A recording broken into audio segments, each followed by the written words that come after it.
until we vote to go into, Oh, I got you, okay. I mean, you're supposed Yep, to here, you're the advise us lawyer. of that. Hey, just reminding Recording in everybody. progress. Good evening, everybody, and welcome to the Yarmouth Select Board meeting of December 2nd, 2025. I'm going to accept a motion to go into executive session to consider going into executive session pursuant to Mass General Law, Chapter 30A, Section 21A3, to discuss strategy with respect to Rivoli Construction, Inc. versus the Town of Yarmouth, Massachusetts, and CDM Smith, Inc. If an open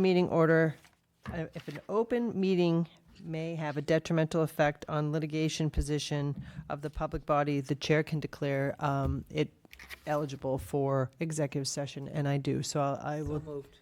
Is there a second on that? Second. I'll take a roll call vote.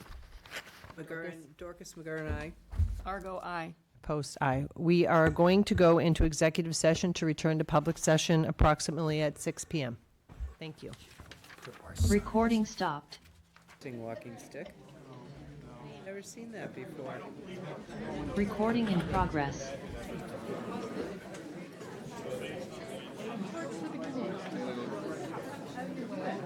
I'll stand. Do we have any other firefighters that might be able to help us with chairs? Hi, Dave. Hello. Deacon Dave. Deacon Dave! You'd already left. Comment. No, there's no service at all in here. Don't forget your coat. You would notice the minute you put a nose out the door. Boy, they keep coming. You're busy, if you got stuff going. I haven't been able to go anywhere for 2 weeks without having somebody chat with me about this. I'm standing too. Post office. Street store. Here for the Daggett's hearing, right? Store, gas station, you name it. Us? Every single driver.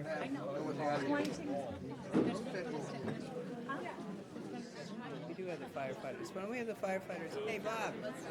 We're going to change it. I was going to say they could help with getting out some chairs. The firefighters?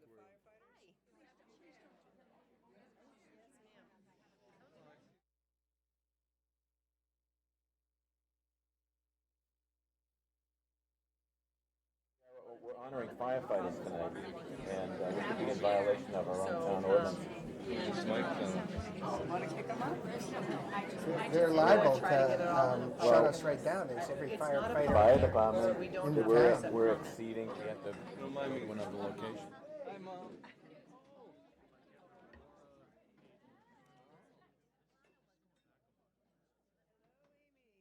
Amy, do you hear anything on Monica's? What's going on with Monica's? He could very well. Is he here? Yeah, there's been a lot of work going on. You might want to ask him what our status is. I think, what's the capacity in this room? Thank you, Tracy.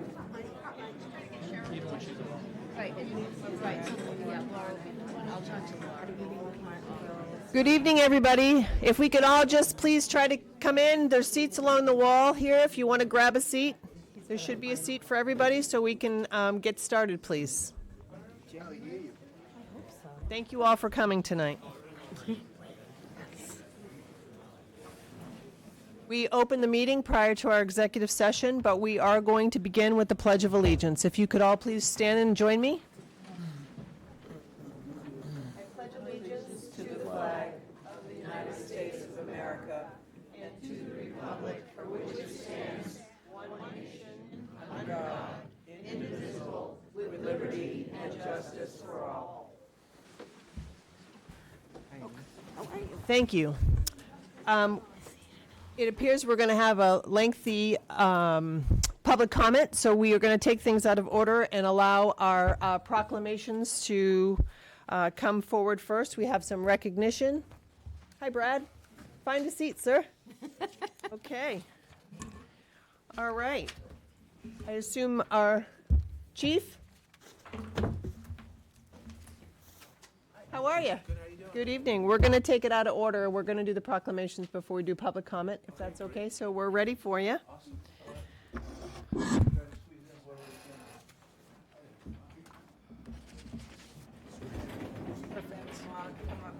Yep. You guys can stand right there. That's perfect. So tonight we have some recognition, just so the public knows. We're going to recognize our first responder departments and agencies who helped in assisting with the trench collapse incident that occurred here in town, unfortunately, on November 18th. Go ahead, Chief. Should we get our first responders? Yep, come on in, guys. Come on, guys, come on up front here. Come on up front.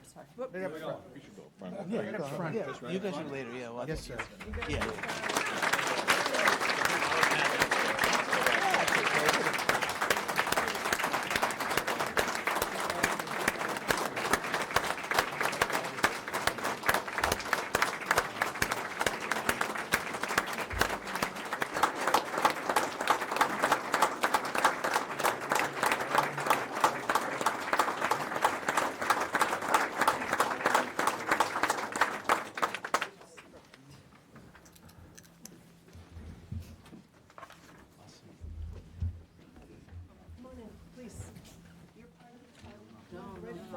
Oh, I wasn't at the incident. Sure. All right. So I'll just start by saying thank you very much. That's very kind. And, fortunately, a lot of these guys were there that day, guys and girls. This was their shift working on that day. Obviously, a difficult day for us. Like us, we never know what we're going to expect in a day. But that was not on our radar for 8:50 in the morning on a Tuesday. But they got it done. They did a fantastic job. The outcome wasn't perfect, but they did what they could, and they did save some lives that day, and that's the important part. I have to thank all of our partner agencies. The DPW was fantastic. The water department, obviously a part of that, and the police department was great. Our mutual aid partners made that possible.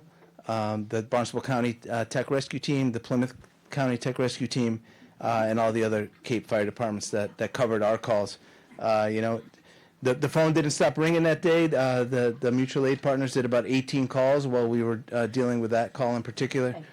So everything kind of kept coming at us. But they did a fantastic job. Thank you very much for offering some recognition.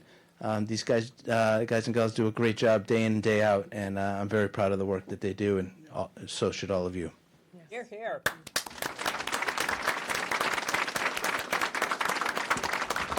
Very well said, Chief. Thank you very much. And I'm glad you have a full room here to all help in your recognition, because it's very, very important. So we have an official Town of Yarmouth official citation. Be it known that the Town of Yarmouth hereby recognizes the Yarmouth Fire Department for exemplary actions in display of heroism. And be it further known that the Town of Yarmouth extends its sincere thanks and gratitude for the attempted life-saving efforts and selfless professionalism demonstrated by all personnel during November 18th trench collapse in South Yarmouth on South Shore Drive. This citation is approved by the Yarmouth Select Board and duly signed by its chair on this day of December 2nd in the year of our Lord 2025. So that is for the Yarmouth Fire Department. We have several other citations here, and instead of reading them all, they're grouped, but this is for all of the towns: Barnstable, Brewster, Centerville, Osterville, Marston's Mills, Chatham, Cotuit, Dennis, Harwich, Joint Base Cape Cod, and West Barnstable for exemplary actions. And be it further known that the Town of Yarmouth extends its sincere thanks and gratitude for their response and stabilization efforts demonstrated during the November 18th trench collapse on South Shore Drive, South Yarmouth. Their on-scene and coverage support during the incident is truly appreciated. This citation is approved by the Yarmouth Select Board and duly signed by its chair on the 2nd day of December 2025.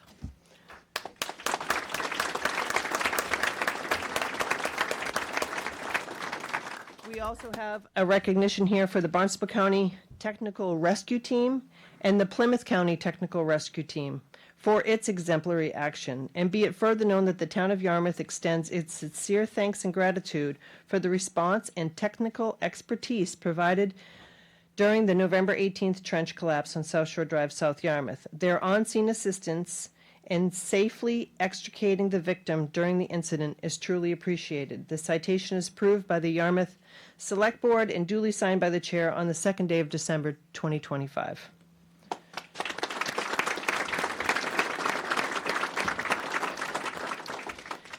We have a few more.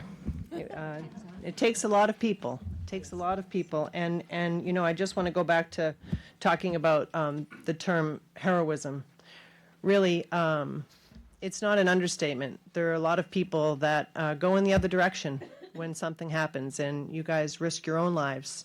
You risk their own lives that day to get in there and help. So I think that that needs to be highlighted. These citations here are for the Department of Fire Services, Boston Medflight, and the Providence Canteen for exemplary action. And be it further known that the town of Yarmouth extends its sincere thanks and gratitude for providing direct support to the incident scene during the November 18th trench collapse on South Shore Drive, South Yarmouth. Their assistance is truly appreciated. I'll give you that one. Thank you.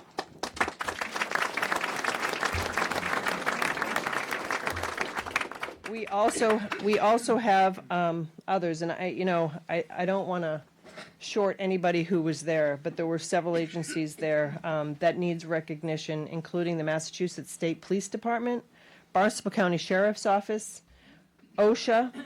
We have National Grid and Eversource, who both helped in the incident as well. And there is something here for all of them as well that reads in a similar. I'm going to give you this and this. Sorry, Chief. Thank you. Thank you. We have a few specifics here that I'd like to call out. The Yarmouth Police Department.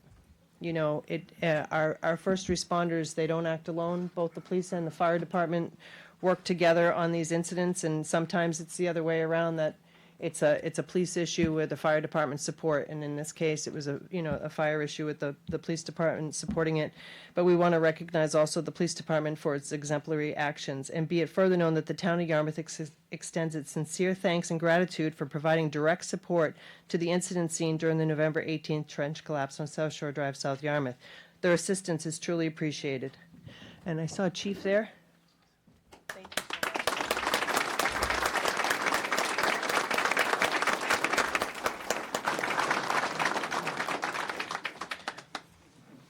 We have citations for specific people within the town that played a role. One of them being Lori Rosala, which is our water and wastewater superintendent. So we want to recognize with an official citation for Lori Rosala. And be it further known that the town of Yarmouth extends its sincere thanks and gratitude for her immediate response during the November 18th trench collapse incident on South Shore Drive. Her supervision and full attention during the situation went above and beyond and is truly appreciated. So, Jeff.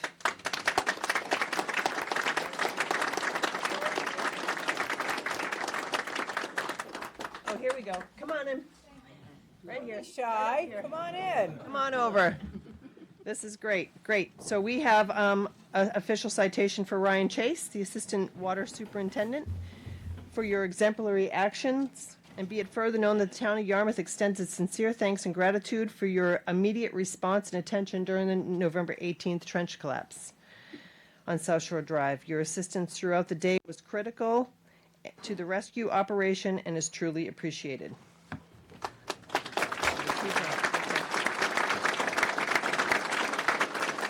We have Luke White, Assistant Water Superintendent, for your exemplary actions, and be it further known that the town of Yarmouth extends its sincere thanks and gratitude for your immediate response and attention during the November 18th trench collapse on South Shore Drive in South Yarmouth. Your assistance throughout the day was critical to the rescue operation and is truly appreciated. Thank you.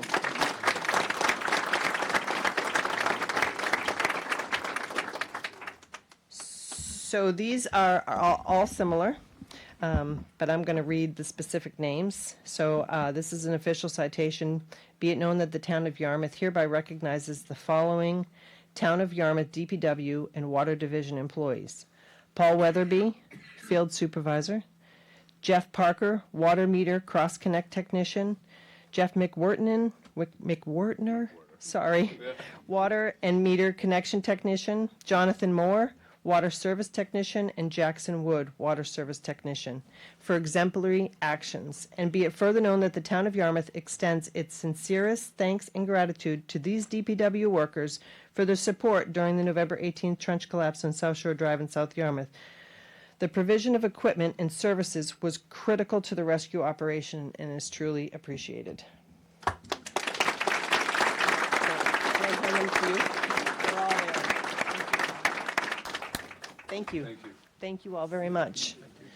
It truly does take a village. I don't like to quote Hillary Clinton, but. And Peter Birch. Right behind you. Oh, Peter, hi. Peter, we'd like to recognize you with this official citation as a heavy equipment operator for your exemplary actions, and be it further known that the Town of Yarmouth extends its sincere thanks and gratitude for your sustained efforts in operating the Town of Yarmouth's vacuum truck during the November 18th collapse situation on South Shore Drive. Throughout the whole day, your continuous attention to pumping the water out of the trench assisted in the critical rescue efforts and is truly appreciated. And I just want to say thank you very much. That had to have been a difficult day for you. Appreciate it.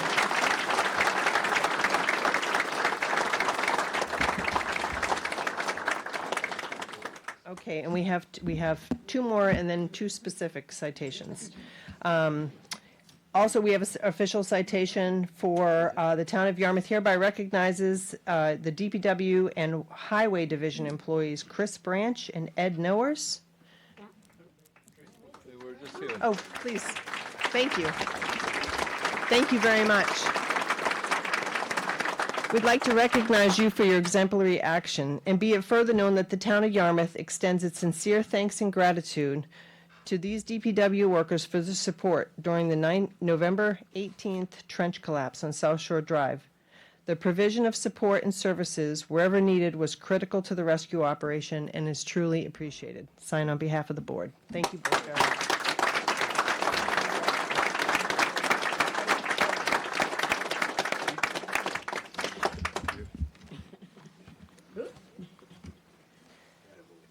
Okay, thank you all for coming.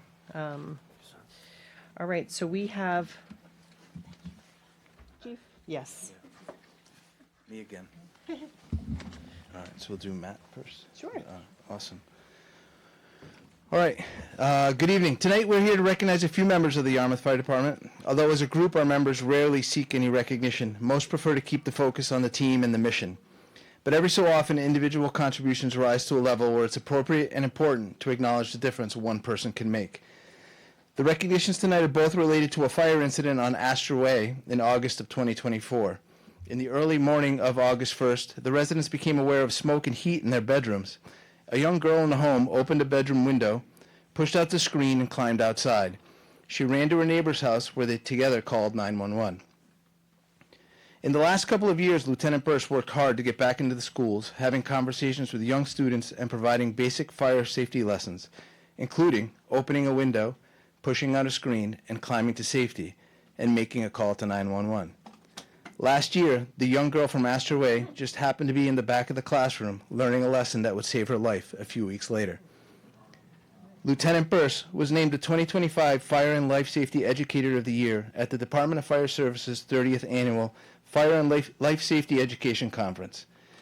The State Fire Marshal John Davin stated, "By all accounts, Lieutenant Burst has energized the Yarmouth Fire Department's fire safety education efforts and worked collaboratively with partners across agencies and disciplines, and his efforts have yielded remarkable results."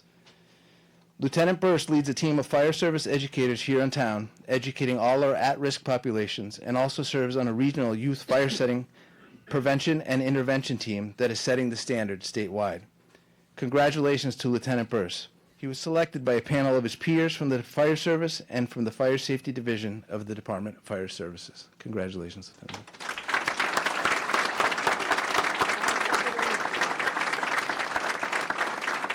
Okay. The Town of Yarmouth Select Board official citation. Be it known that the Town of Yarmouth hereby recognizes Lieutenant Matt Burse for being named Life and Fire Safety Educator of the Year. And be it further known that the Town of Yarmouth extends its sincere congratulation in achieving this prestigious award at the Department of Fire Services Public Fire and Life Safety Education Conference in Mansfield, Mass., in recognition of outstanding fire safety education efforts and working collaboratively with partners across agencies and disciplines. Those efforts have yielded remarkable results, with one youngster using the lessons he taught you, Lieutenant Burse, to get low and go when a fire broke out in her home, said the State Fire Marshal. This certificate was approved by the Yarmouth Select Board on this second day of December 2025. Thank you.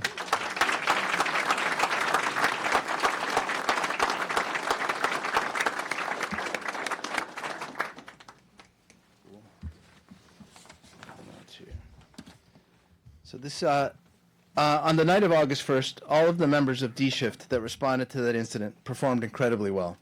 Their training, experience, and professionalism were apparent. But yet again, it's important to recognize individual actions when appropriate. At a hectic fire scene, Lieutenant Enright gained information that the mother of the young girl that had called 911 was still inside the home. After a quick size-up, he determined the fire was in the basement. Under high heat and zero visibility, he and firefighter Crosby entered the home without the protection of a hose line and began a search. They found the woman in her bedroom, unconscious, unresponsive, and in cardiac arrest. They removed her from the home and were met with by additional crews where they began treatment. Due to their quick actions, incredible teamwork, the woman successfully resuscitated and has made a recovery. Every year, the Department of Fire Services and the Governor's Office honor the dedication and sacrifice of the brave men and women of the Massachusetts Fire Service, specifically those with outstanding acts of heroism and bravery. This year, they choose to recognize the efforts of our members, a well-deserved honor. Congratulations to you both on your citations for meritorious conduct.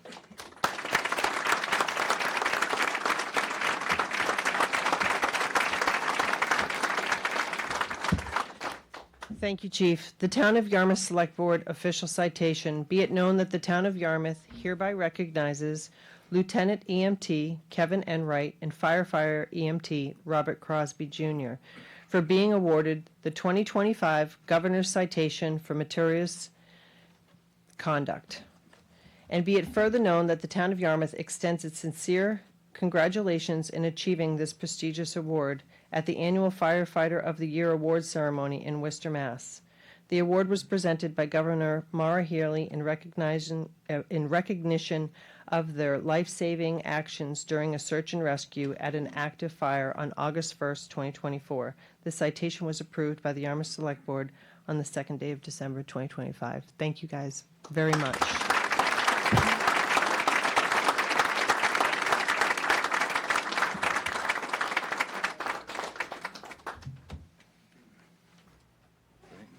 Awesome. Thank you all very much. Thank you. I want to shake your hands before you leave.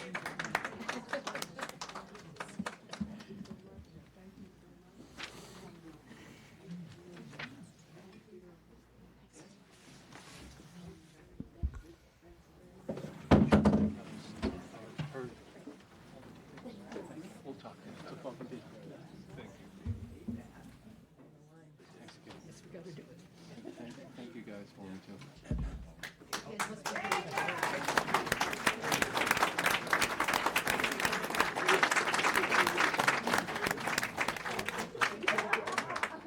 Thank you very much. Thank you.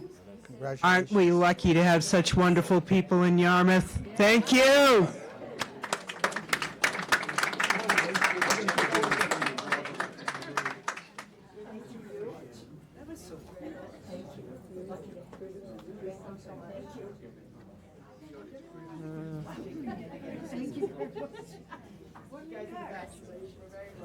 Schools, these bigger schools.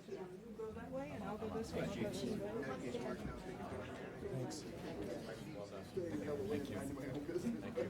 Thanks. Good luck, gentlemen. Thank you. Well done. Get out of stuff. Thank you. Hello. That was fun. Well done. Sad but fun. Well done. Thank you. So proud of you guys. Thank you. Well done. Thank you.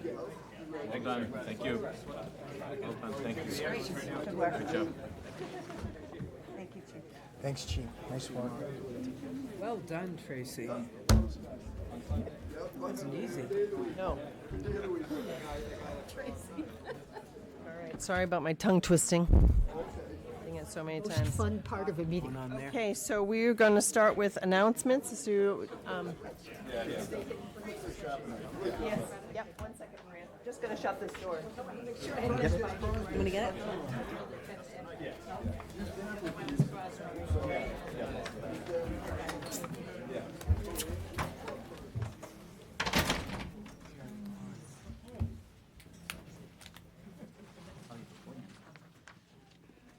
Okay, we're very blessed to have some amazing first responders, and they deal with some very tragic and serious situations every day, so it's good to recognize them.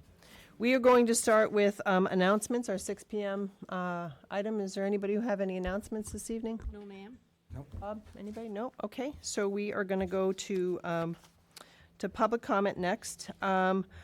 I know a lot of people are here to talk about the 8:15 agenda item. It is not a public hearing, so I can leave it up to the board whether or not that they want to take comment at that time or not. I prefer to have it all put under public comment if that's the board's wish, but. It's fine. Let And people plus, you get may home. not want to stay because we could be late.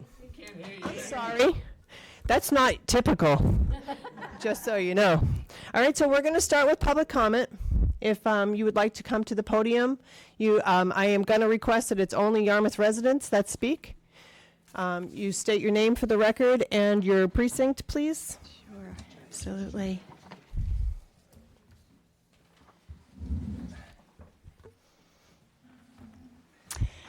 Good evening, Select Board Chair Tracy Post and members of the Yarmouth Select Board.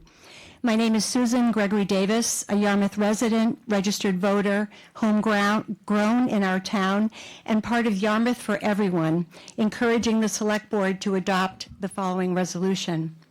The Yarmouth Select Board does hereby affirm the Town of Yarmouth's commitment to the values of freedom, justice, and equality for all Yarmouth residents and visitors, and to supporting its residents and visitors in leading lives of peace and dignity, free from fear, harassment, and violence.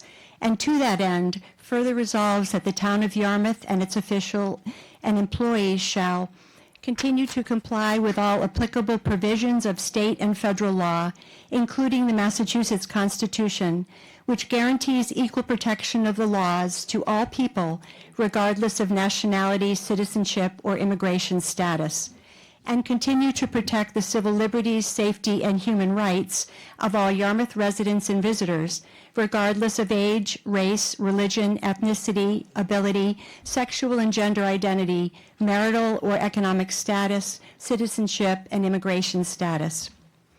Through this resolution, the Yarmouth Select Board has the opportunity to make a significant statement reaffirming our values and who we are as a town, thereby sending an impactful message to all of our residents that everyone residing, working, and contributing in many ways to our town is greatly valued by this community. This proposed resolution is clear and uncomplicated. There is no intent to become a sanctuary city, no different expectations for policing, no support for noncompliance with the law. In fact, members of Yarmouth for Everyone gratefully met with Chief Lennon to confirm these points and share our unequivocal appreciation for the professional public service of our Yarmouth Police Department.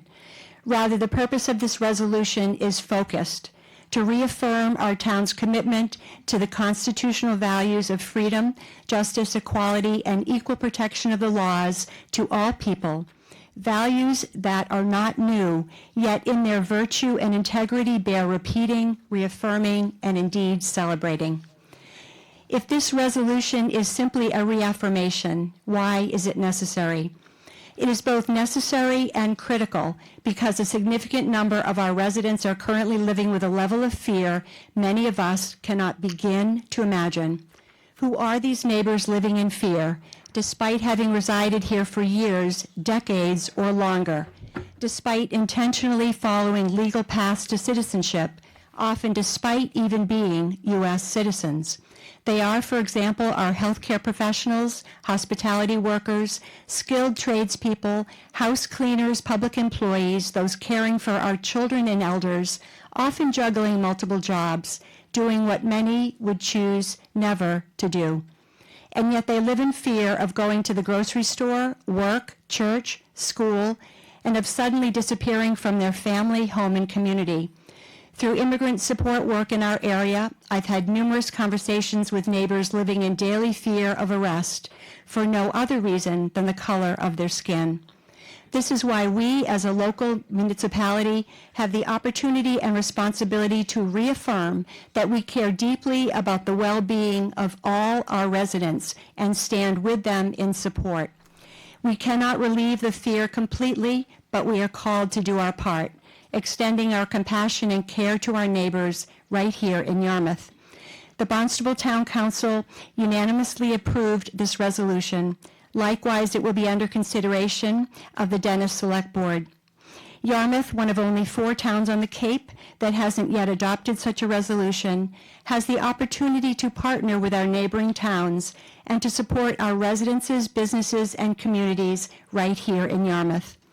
On behalf of Yarmouth for Everyone, the Mid-Cape Immigrant Rights Coalition, and all concerned with upholding basic human dignity and rights in Yarmouth, I strongly urge the Select Board to adopt this resolution. Copies are available for anyone who would like, and thank you to our Select Board for this opportunity to speak to the importance of this resolution. Thank you. Susan.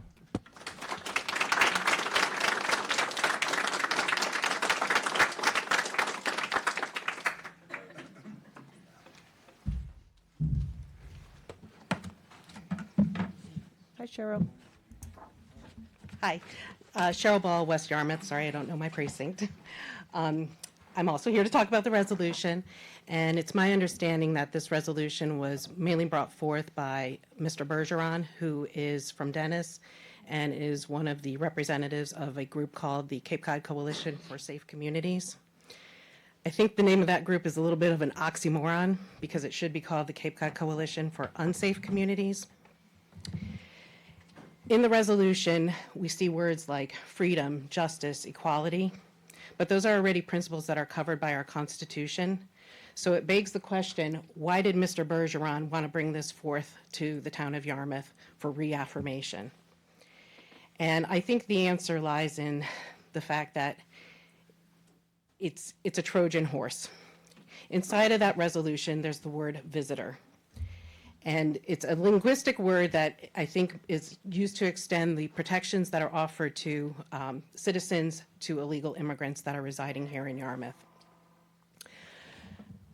Most of us, when we think of the word visitor, we think of tourists, but that's not what it means. Just like the word visitor is a Trojan horse, I also think the name Safe Communities is a Trojan horse for sanctuary communities. And that's also a fact, because you can find that documented in articles that are written online. I want to talk a little bit tonight about facts, and I want to talk about some of the visitors that we have here. This here is Agnaldo Moreira de Cruz. He was apprehended by ICE earlier this year for rape and extortion. At the time of his apprehension, there was an ICE detainer for his removal from the country. That ICE detainer was in place because of 2 prior arrests that were made here in Barnstable County. One of those arrests was made here in the town of Yarmouth. This is a Facebook post from the Yarmouth Police Department back in August of 2023, when he was arrested for sex trafficking and aggravated rape. So why was he released? Well, the answer is because of this woman. This is Barnstable County Sheriff Donna Buckley.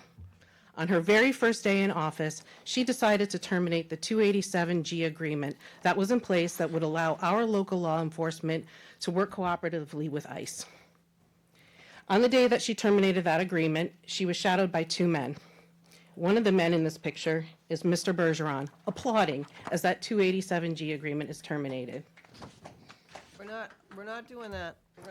We're gonna be respectful to everybody, and we're not gonna applaud. Here's another one of our visitors. This is Roberto Tejada. He was also apprehended by ICE this year in Dennis. He was apprehended because he was in the country illegally since 2017.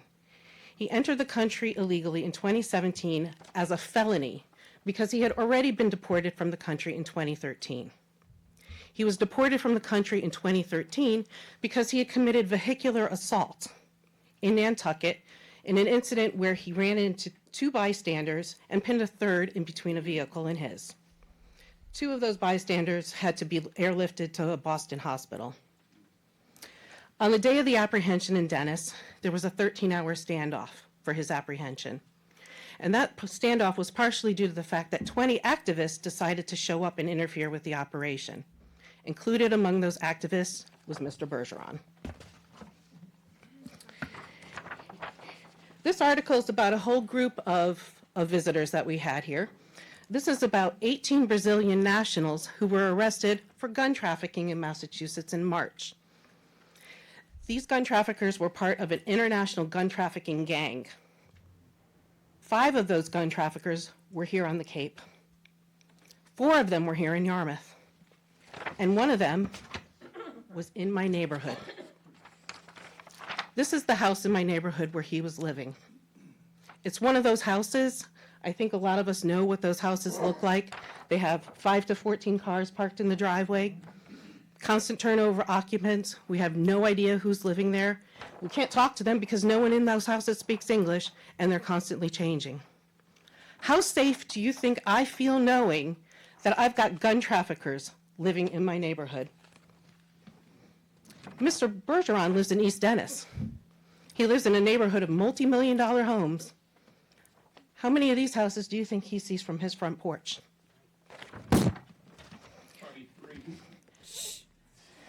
I've got a whole bunch of other visitors. I'm going to skip those in the interest of time. Thank you. But I'd be happy to submit these to the board for your review.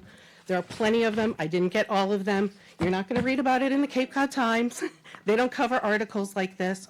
But these stories are real, and they're a real threat to us here. I've got murderers. I've got child rapists. I've got cocaine traffickers. There's a little of everything here. On April 1st of this year, I was driving into Hyannis. I was stopped in bumper-to-bumper traffic by the airport. My car was rear-ended by a white worker van, and in that white worker van, there was a Brazilian national. I couldn't communicate with him because he spoke no English. He also had no driver's license. So tell me what business he had being on our road. I got my car repaired. Fortunately, I wasn't injured. But less than 3 months later, I was parked over at the Station Ave parking lot, over by the Cape Cod 5. My car was T-boned by a Toyota Camry that decided to go Dukes of Hazzard style over a median and into my passenger door. It wasn't a Brazilian national. It was a Haitian national. But once again, he spoke no English and had no driver's license.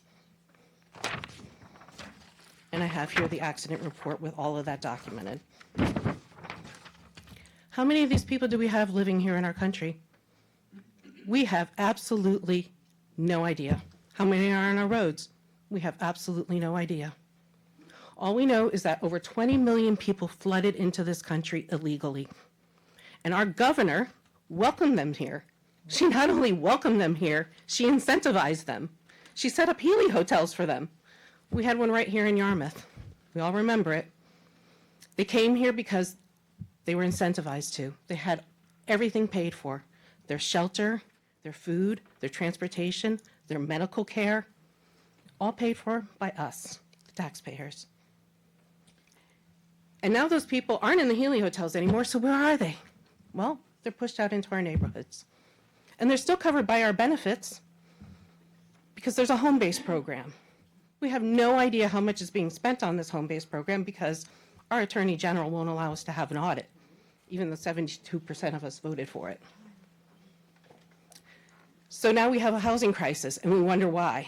Well, maybe it has something to do with 20 million people flooding the country and our governor inviting them to come here. But Can we have someone monitor time? Because yes, I approve. I just think we should be too, Tracy. Go ahead.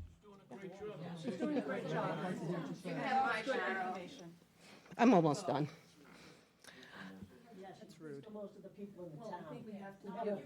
Okay, everybody. Folks, we're not doing this. If you can't be quiet while we're listening, then you need to leave the room, okay? We need to get through this. Everybody has a right to their opinion, and it's going to be respected. Madam Chair, Please, can please, we have a time limit? we will. Good, thank you. Okay. Our state senator, Julian Sear, tells us that we need them. We need the workers, he says. We need people to clean our beds and take out our trash and mow our lawn. Those are his words. And quite frankly, I find his phrasing a little offensive. I also find it economically inaccurate. Because prior to this mass migration, we didn't have a housing crisis. We didn't have a worker problem. We had workers here legally doing the jobs, paying taxes, and they weren't working under the table and undercutting our wages. So I think what is happening is that it's the citizens of Yarmouth that are suffering. It's the taxpayers. It's the people who have built this community, the people like Chris Wilson at the Cranberry Bog, the people like John Tolley who just wants to sell his lobsters. They're the ones that seem to get pushed around by the town. In the meantime, our visitors seem to come in and have all of their benefits taken care of and a whole bunch of people arguing for their protection. And our politicians sit back and they call it progress. I call it insanity. Thank you, Cheryl.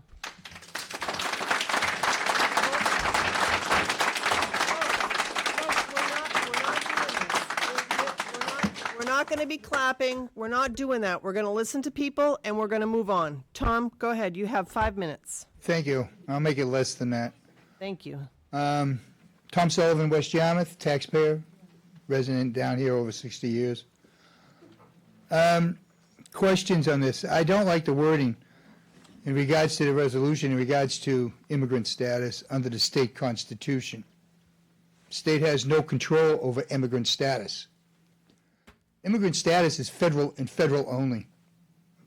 Federal law supersedes state law. It's called a supremacy clause for those who don't know. Read your Constitution. It's very clear, very simple. The supremacy clause under the Constitution established that the Constitution, federal laws are pursuant to it, and treaties under the authority of the United States constitute the supreme law of the land, and thus take priority over conflicting state laws.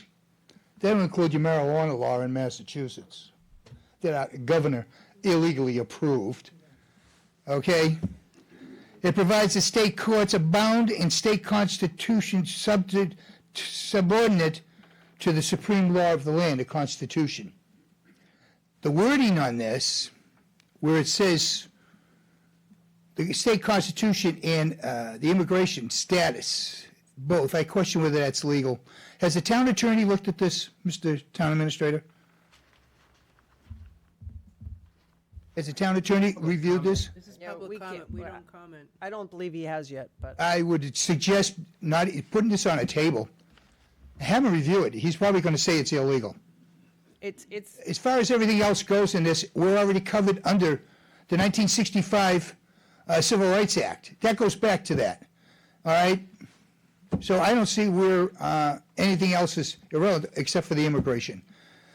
The town, you as a board have no authority over police in regards to telling them what to do or whatever. You can't do that. Now, finally, the second thing I'm going to raise is with the board. I do watch the meetings. This has come up 3 times. Liz and Joyce brought this up. There was no action taken. Brought up twice. Third time they brought it up, Mark got involved. My question is, how much communications outside the board have you been discussing this? I don't believe it. The writing on the wall here is showing that there is something going on outside of this meeting, and maybe the state ethics should take a look into it on an open meeting law violation. That's all I got, Mr. Madam Chair. sir.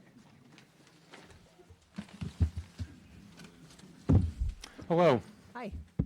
my name is John Beach, and I'm a registered voter in Precinct 1 here in Yarmouthport.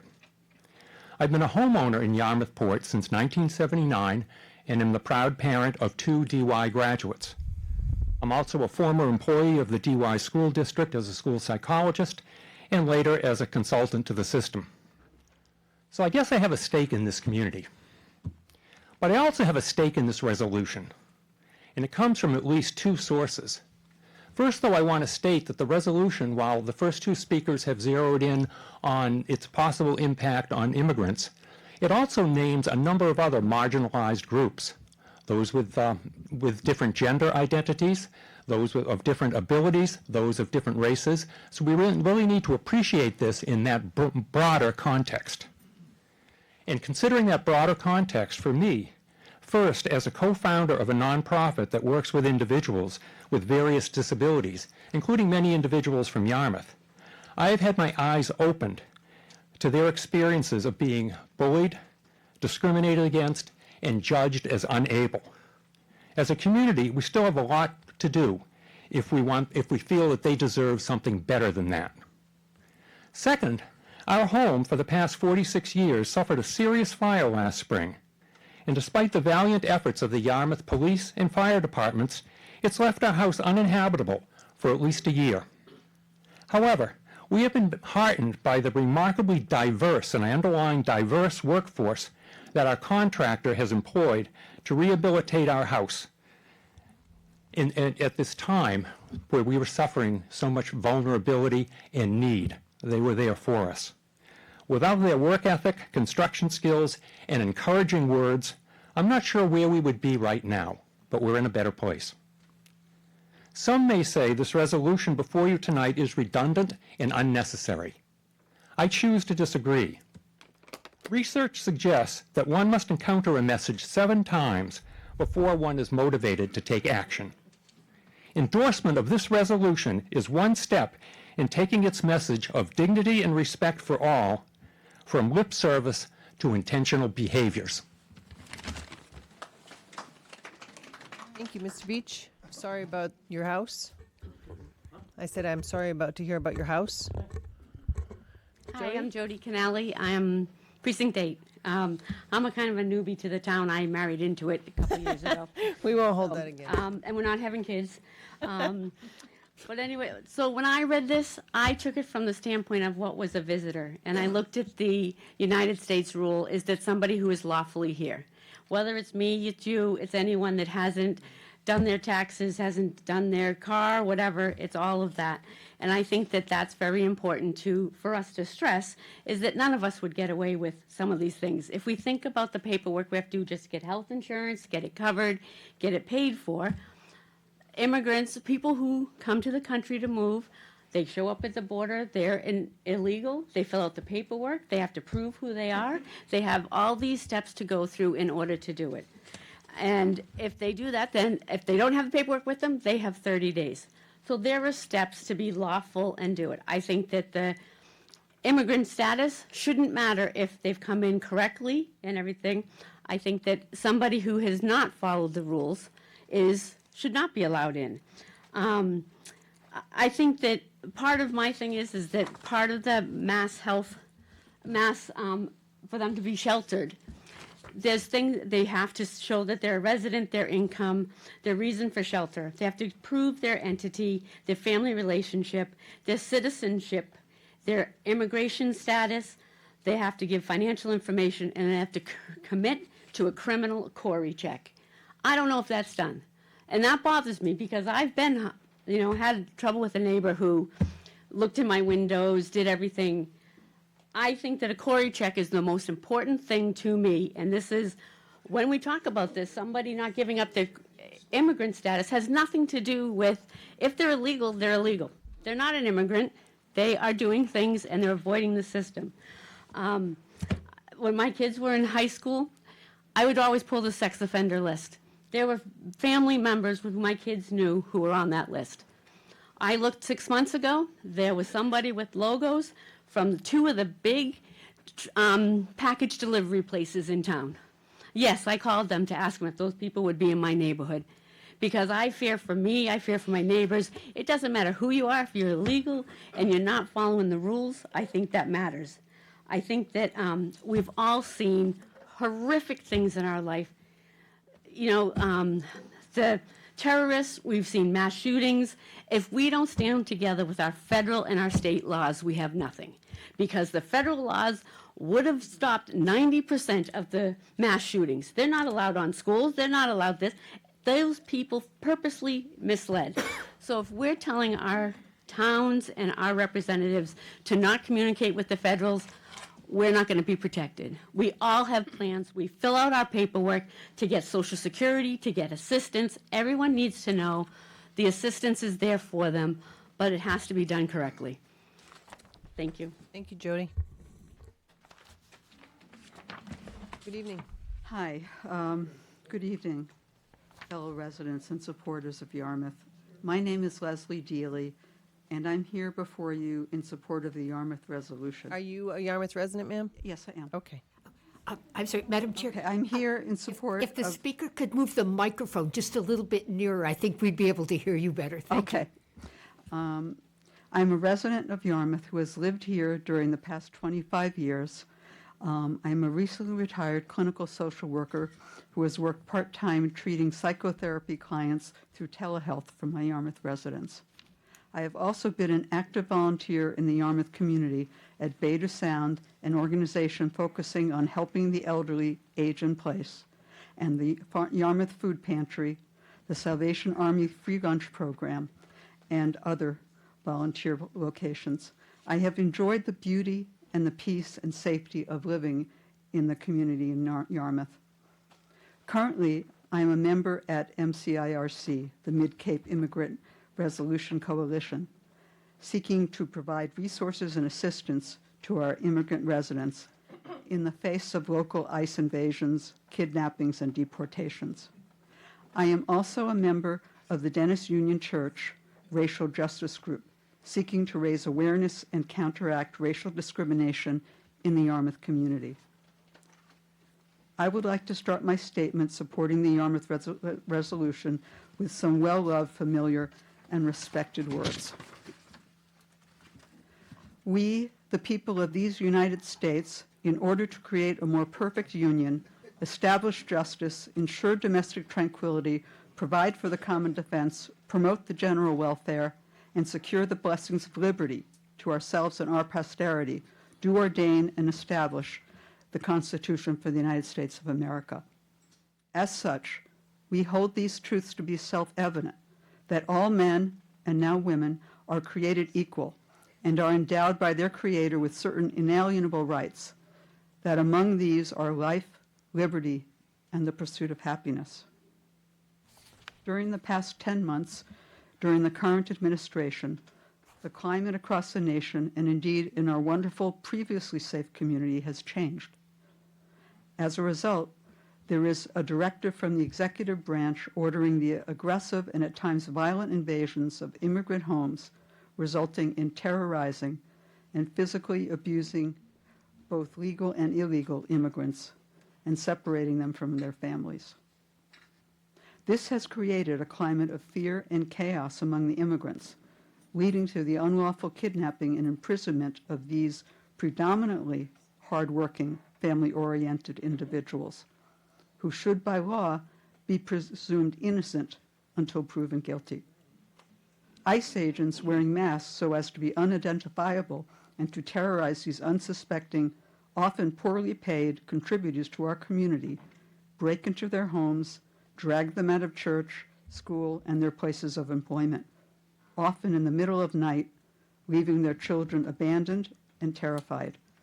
This inhumane treatment of immigrants should not be tolerated in our community.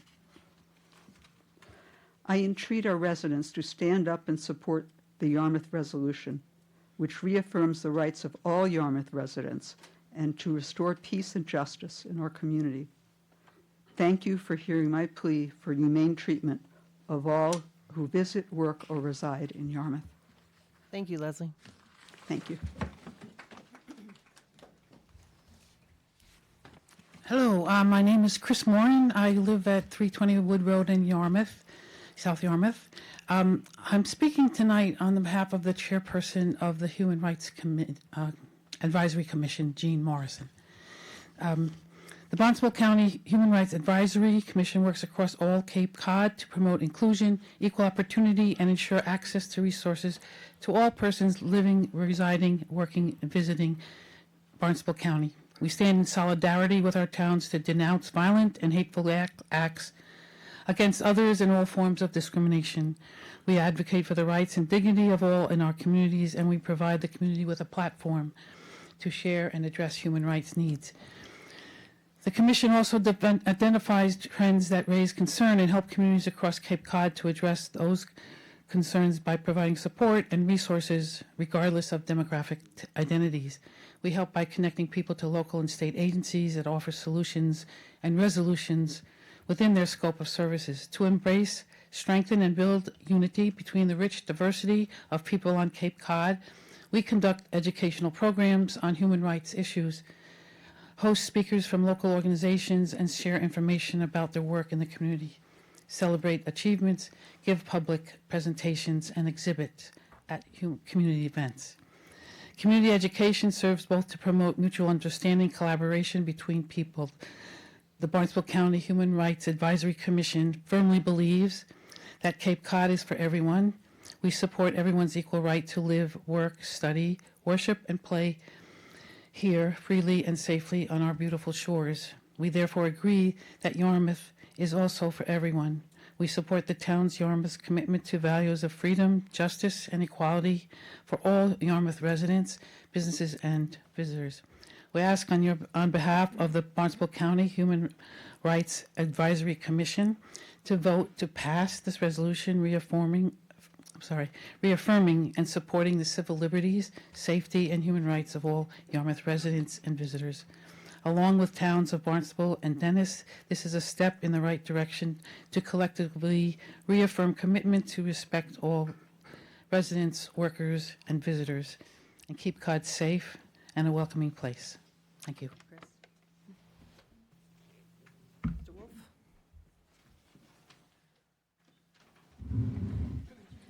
Hi, thanks for this opportunity. You're doing a great job being select for this town. My name is Jim Wolf. I've been in Yarmouth for 13 years. I'm a registered voter. I'm recently retired from being the sustainability director at Cape Air. And in my first year of retirement, I had a long honey-do list. And I climbed up a ladder to do some of that, and I fell, and I broke my hip, which was absolutely fine until that happened. And I found myself in Cape Cod Hospital once, twice, 3 times because my replacement hips kept on getting infected. So this is all in 2025. I'm standing here, and I'm very happy to be standing here, even though I'm leaning. So I want to say, while I was in the hospital, never there before, I realized that hospitals are a great place to get some stories, and I love stories. So in the middle of the night, they come in every hour, and they do something, whether it's taking your blood pressure or what. And I want to say, I was very specific. I had a notebook, and I was looking for things that moved me, and I got 14 different nurses to tell me their personal stories. How did they, and by the way, 13 out of the 14 were recent immigrants, and they took care of me, okay? I'm pretty sure that taxes were being taken out of their paychecks, okay? So then also this year, my mother passed away, and we moved my 95-year-old father to Cape Cod from Philadelphia, which is where I grew up. And we've had 24/7 care for him. The woman who's the primary caretaker is from Jamaica. She came about 15, 18 years ago. She is like, I mean, I think my brother Dan and I would be killing ourselves if we didn't have Dion. So when it comes down, and then I guess the final thing I'd say is all of my ancestors, all 4 sides going back from my grandparents, arrived in the United States without driver's licenses and without speaking English. I'm the 2nd generation from them to graduate from Harvard. Okay, so there's been a lot of productivity in my family. So to me, it is about reaffirming, and the reason we need to reaffirm our commitment to these things, and by the way, I was just down in Philadelphia visiting the National Constitution Center. I hope some of you will get there sometime. It's a place where you can study the Constitution. So I feel that the reason we need to reassert this now is because we're losing it. We are not committed to this in the United States. We are all the things that we've heard about arresting people and giving people the fear and everything like that. That is not a part of who we are. And that's why, as Yarmouth, we need to reassert our commitment to these values so that we can go on, and it may come to a fight. It may come to a situation where we expect our police department to interfere with ICE arrests. Yes, that might actually happen. I believe that our town should be on the right side of those kinds of issues when people are being arrested and they have their citizenship, et cetera, et cetera. So, overall, I think it's a perfect time to reassert this. And the final thing I'd say is statistically, there's a lot of fear going on. Our first speaker, threw a lot of fear at us. The crime statistics nationally are that the percentage of American citizens who commit violent crimes is much higher than the percentage of legal and illegal immigrants who commit crimes. So, the idea that our nation is going out and seeking them everywhere to arrest them and deport them doesn't make any sense at all. If you're going to look at the history of some immigrant in Yarmouth, I suggest that you could start looking at the history of a lot of us in Yarmouth. I mean, I'm 6 generations removed, but so there you go. Now's the perfect time. Let's do it, select people. Let's do it. Let's get it passed. Let's stand with the rest of the towns. Thank you. Thank you, Mr. Wolf. Madam Chair, members of the board, thank you for the opportunity to speak to you tonight. My name is Francis Laporte. My wife Donna and I reside on Springer Lane. I washed ashore in '95. She's not left Yarmouth yet. I want to speak to you in a way that no one else has said tonight. Let me give you an idea of why I have this purchase to speak to you. 100 years ago, my grandparents immigrated legally to this country. They didn't have to worry about driver's licenses because there were no cars. They settled into mill towns in the southern central Massachusetts and the northeastern Connecticut area. My parents were born in 17 and 18, that's not 20, that's way back. They grew up in those small towns, working in the mills. And at one time or another, every member of my family, and yes, myself, worked in a factory just down the street. During World War II, my dad worked for a factory that created the holding mechanism for the bomb sights of B-17s. He didn't serve in the service. During Vietnam, my older brother worked on gyro systems for the Apollo mission. Again, he didn't serve. In 1971, I registered for the draft. However, my number was too high to be called in. The result was I was able to be the first one in my family to graduate college. None of us served in the armed forces, yet all of us served our country, one way or the other. That was our interpretation of fair treatment. Tonight, you've heard impassioned on both sides. I'd like to take another corner of that triangle, if I could, please. I'd like to talk to you about a marginalized group that I believe needs our support more than fair treatment deserves our support. Based on recent data, as many as 50 or more homeless veterans are believed to be living on the streets in Cape Cod tonight. The Cape and Islands region hosts a disproportionate share of Massachusetts' homeless veteran population. We account for 21% of the total homeless veteran population of this Commonwealth. 1 out of every 5 right here on Cape Cod. Now, I wasn't able to get updated for this town. However, the Cape and the Islands region says that veterans in this area, veterans are only 6% of the entire population being served. For context, A recent federal study just found that 830 homeless veterans across the Commonwealth.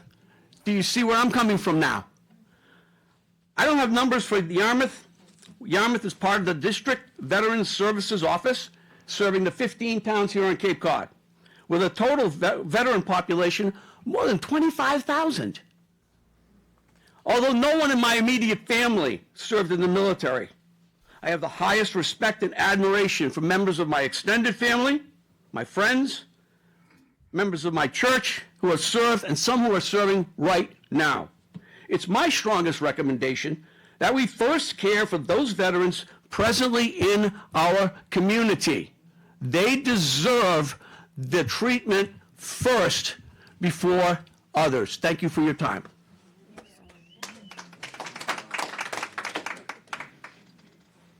Good evening. Good evening.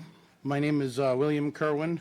Not much of a public speaker, and the words I did prepare, I get the feeling most of you wouldn't like them, so I'm going to... You a Yarmouth resident, sir? I am. I've been a Yarmouth resident for 22 years now. Okay, sir. I just don't get out to these meetings very often because I never thought much about my local government.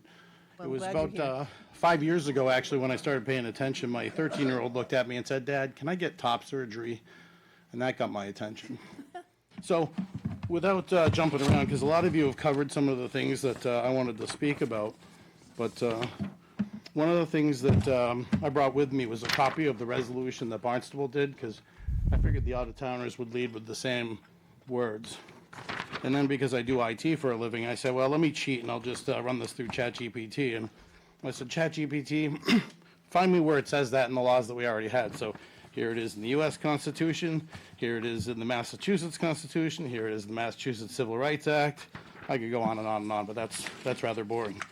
I believe the format was introduce yourself, your bio. So heard a lot of talk about everybody's bio. My background, the 90s, I came here in 92. I was in the Marine Corps Reserve. I attained the rank of E4. So I can say I was a non-commissioned officer of Marines. So that's my background. I might be a wash ashore, but my children are natural-born Cape Codders. And I've actually traced their lineage back to the Mayflower, so eventually I'll get them to sign up for the Sons and Daughters of the Mayflower. So, as all service members are required, I want sworn oath to the Constitution to defend against all enemies, foreign and domestic. And in these times, it's real hard to figure what that actually means. But let me conclude by saying what you guys are presenting here isn't governance. This is compelled speech dressed up as a resolution. We've watched this pattern play out over and over again. We redefine the language, we redefine the categories. Now we use those definitions to change the narrative. We mandated pronouns, right? I haven't met a superintendent yet that doesn't have he, him in his pronouns. They teach that at school. We had pronoun day just a few weeks ago here in the People's Republic of Yarmouth. We manufacture terminology and ideology assertions presented as unquestionable fact. We question, we get silenced, Now this resolution is using that exact same playbook. We create symbolic statement today, right? We all feel good, because, this country was founded on immigrants. Never mind our laws or law enforcement. You don't have laws, you don't really have a country, but that's another conversation. So I would just prefer to think that the folks that are running this town are smart enough to recognize that and not allow an outside faction to manufacture a political storyline to legitimize their ideology by embedding it into municipal documents that could be pointed back to later. This isn't 1984. This is 2025. This is the age of accountability and consequence. And those of us that have been asleep at the wheel are paying attention. Thank you for your time. Thank you, Mr. Kerwin. Good evening. Good evening. My name is Brian McGinnis. Thank you for the opportunity to speak. I am a Yarmouth resident, 50-year summer resident, 7-year permanent resident. I'm a taxpayer and homeowner in West Yarmouth, in Precinct 5, I believe. I would like to speak out to advocate for the passage of this resolution and to speak out generally in support of the immigrant community. General Stanley McChrystal wrote in his book, On Character, "We fear people and ideas we don't know, most often because we don't know them." In my case, I worked for a social service agency for 32 years, and I had a chance to work on many occasions with immigrants. And I believe that immigrants share a lot in common with people who have been here for generations. The great majority of them wanted to obtain and keep employment. They wanted to live in a safe community. They wanted to raise their children. And they wanted to get ahead. I believe that being welcoming in general is morally right. My faith informs me on that. I'm also a member of the racial justice group at Dennis Union Church. But beyond that, I also think it's good as a practical matter. In welcoming everyone, including immigrants, we may be welcoming a valued future employee. We may be welcoming a future business leader. We may be welcoming a helpful neighbor. Again, I encourage the board to pass the resolution, and thank you for the opportunity to speak. Thank you, Mr. McGinnis.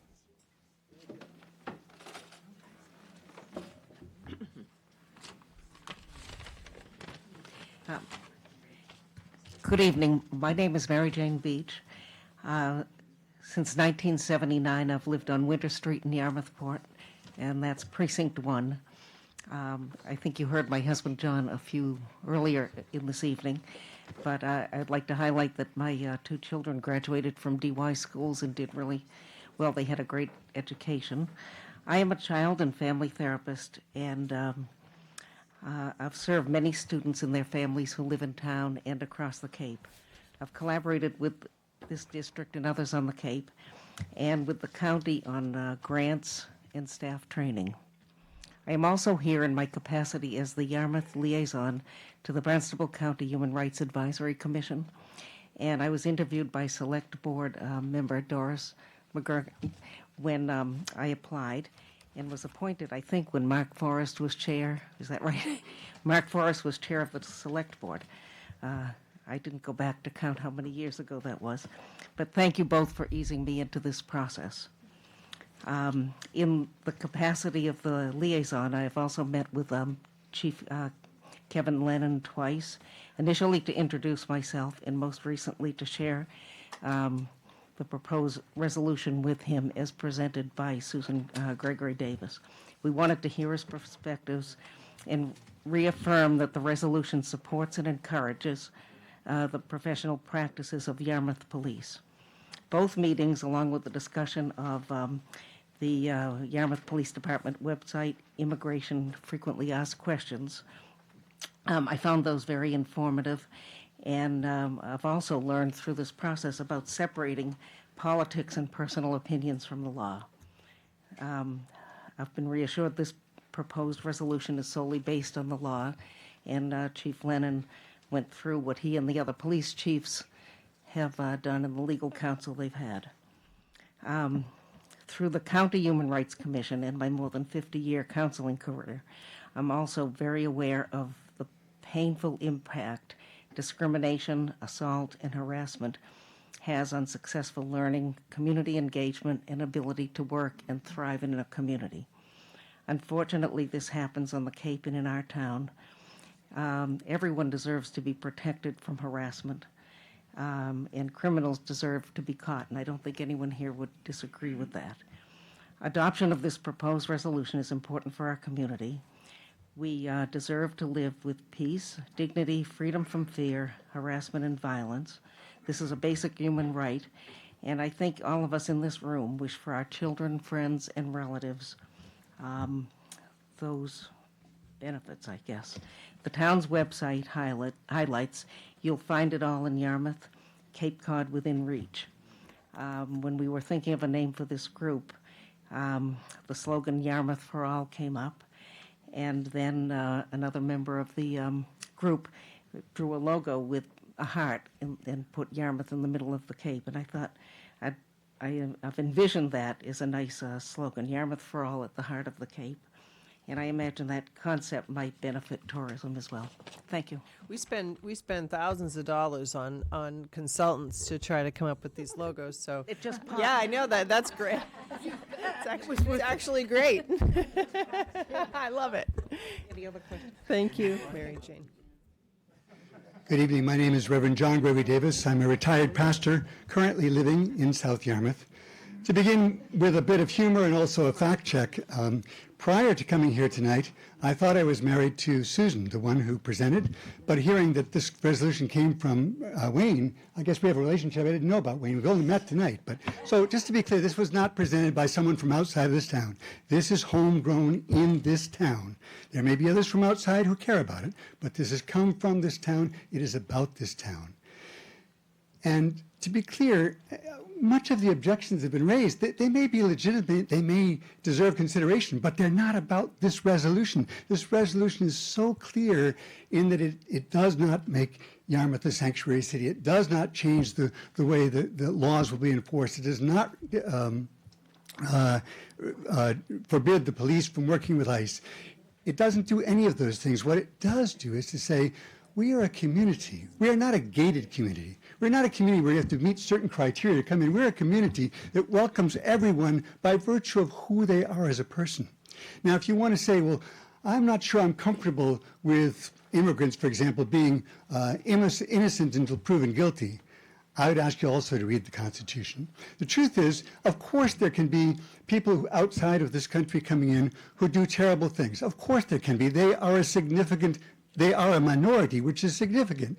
If we didn't assume that the majority of our neighbors will be good people, if instead we assume that every one of you is a potential danger to me, because factually, more people who look like me have done harm to any of us than people who don't. If we didn't make that assumption, we couldn't live. We couldn't be a community. We have to begin with the assumption that we are all human beings who are gathered together to share common values. And as it's been said earlier, many of the services provided in our community are provided by immigrants that provide service in ways that we would be bereft without. I also think it's significant that one person mentioned this isn't, even though the focus has been on immigrants, it's not, if you read the resolution, it's not just about immigrants. It's about people across the spectrum. Because, you know, no matter how much we may agree or disagree about anything, one thing that's fundamental to being human, we all know what it is to be excluded, and we all know what it is to be included. We know that in our bones. And this is asking giving the Yarmouth town a chance to affirm that we are a welcoming and inclusive community that cares about everyone who lives here and treats them with respect and dignity, regardless of what they look like, what their gender or sexuality, any of that is, by virtue of their being people. And I would just ask you, what would be the alternative? Would we decide to be a non-welcoming community? Is that the legacy one of this town? I suggest it isn't. I encourage support of this resolution, not because the other reality is it's not really going to change who we are or how we operate. So the folks who are against this need to militate against the way the town is. What this is about is affirming what this town is, what its values are, what we stand for, who we are as a people, and why that matters to us and to all the people with whom we share the town of Yarmouth. Thank you so much. Thank you, Reverend Davis.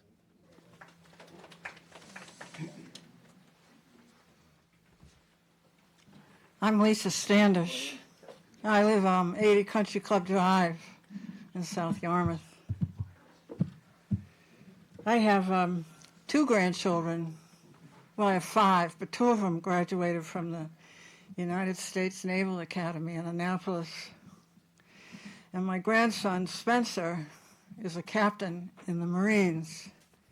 He flies the F-35B for the Navy. That's the jet that goes up and down.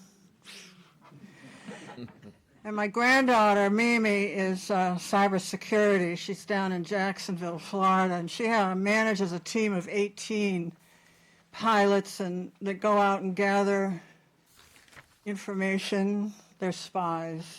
And they bring all the information back to her, and she puts it all together in readable form and then distributes it to whoever needs to read it. So I'm proud of them. You should be. Yeah. So my heritage goes back here on the Cape over 400 years, really. And I had Thanksgiving at the house that my great-grandmother built in Barnstable Village.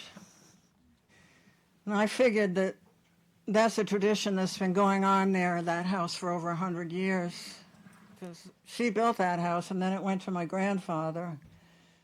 And then it went to my uncle, and now one of my cousins owns it.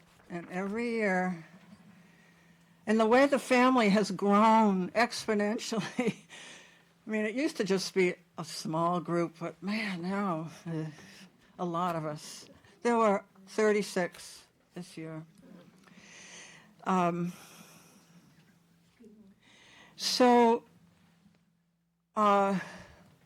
know, I have a lifelong history here on the Cape, but unfortunately, in 1954, on September 11th, a car hit over at the Kamiquoi Golf Course train tracks, the car that my family was in, and they all died. Mother, father, brother, sister. And so I left the Cape at that time. And at that time, you know, the Cape was farms, and it was a very different place. It was a very different place. And I would come back occasionally to visit my grandmother and grandfather. But I moved over and was raised by my maternal grandparents in Dartmouth, and then married and moved to Gloucester and divorced and put myself through college, digging clams, fishing for tuna, worked in the fishing industry. That's where my career was, until I retired at the age of 60, and then I bought a farm up in Maine.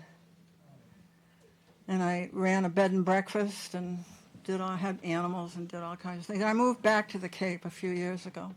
And I'm glad I did, because there's just no place like it, you know. But I moved here to Yarmouth. And I mean, it just shocks me every time I drive around Yarmouth, how densely populated it is, how many people are packed into this town. It's a management issue. But I want to tell you something.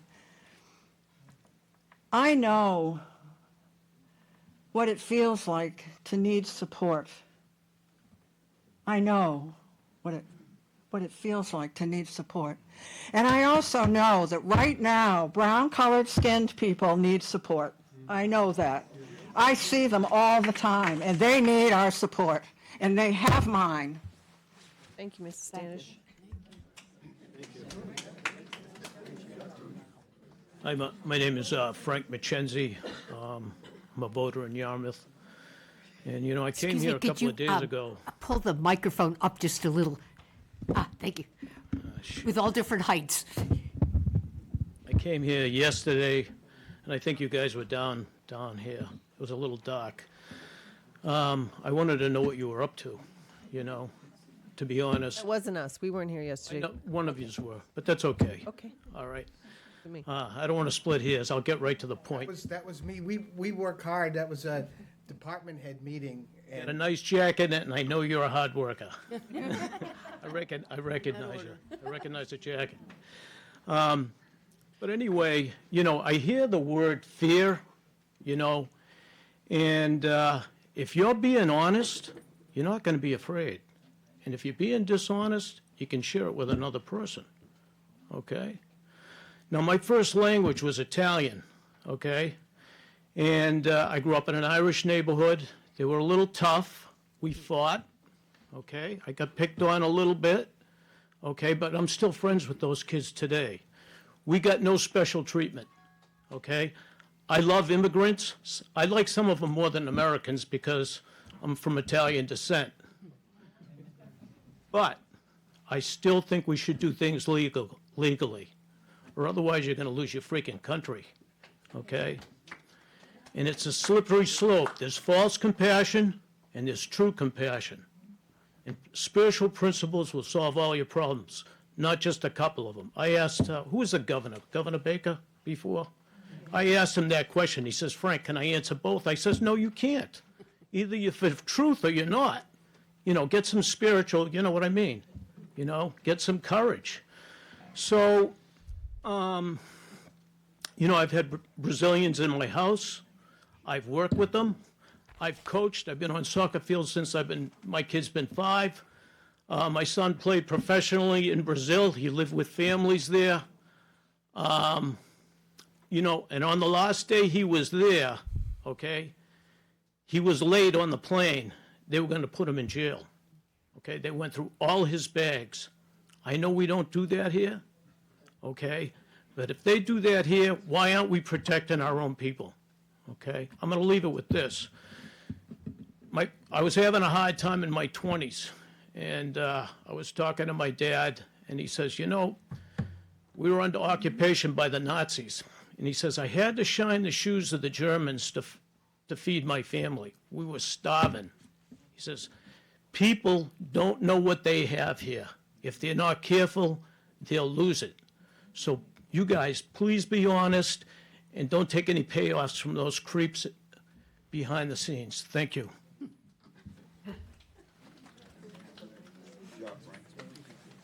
Hi, my name is, excuse me, I have a cold, but my name is Tricia Toomey. I live in West Yarmouth.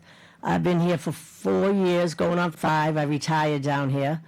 And I came to the Cape because the Cape was always awesome when I was growing up. We came down here at 18, 19. We had the best times. So my memories of the Cape and Yarmouth and Dennis were great. And now I see these changes. And I hear people talk, and they say brown people need help.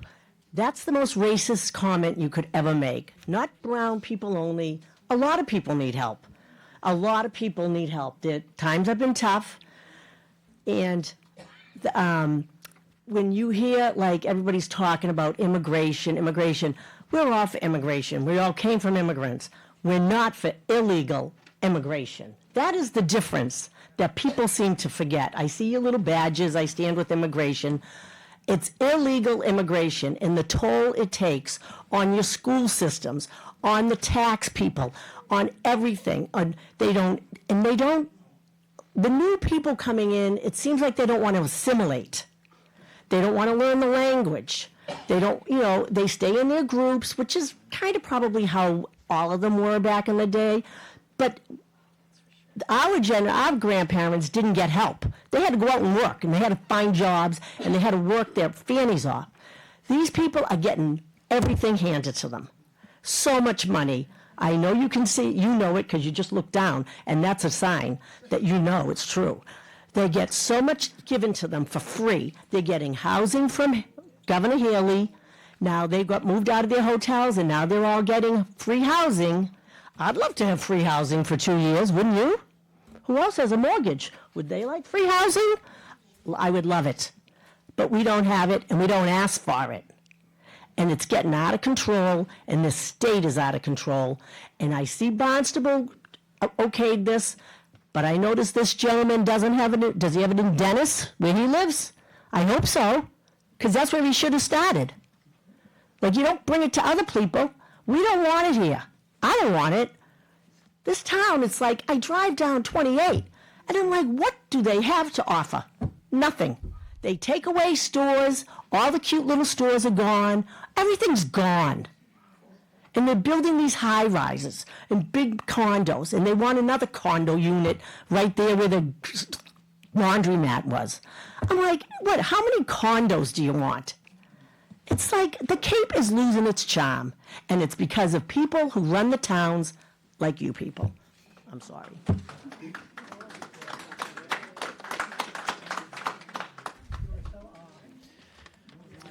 Good evening. Good evening. My name is Paula Peroni. My family bought a home here 51 years ago in 1974. I've been a summer resident since then. I've been a year-round resident for the last 17 years in my family home. I'm speaking as a Yarmouth resident for another South Yarmouth resident who is an educator in town. He has concerns. He says, I am writing to express my strong support for the proposed resolution affirming Yarmouth's commitment to freedom, justice, and equality for the safety and dignity of all residents and visitors, particularly during a time when I am watching many of my students live in a constant state of fear of being separated at any moment from their families.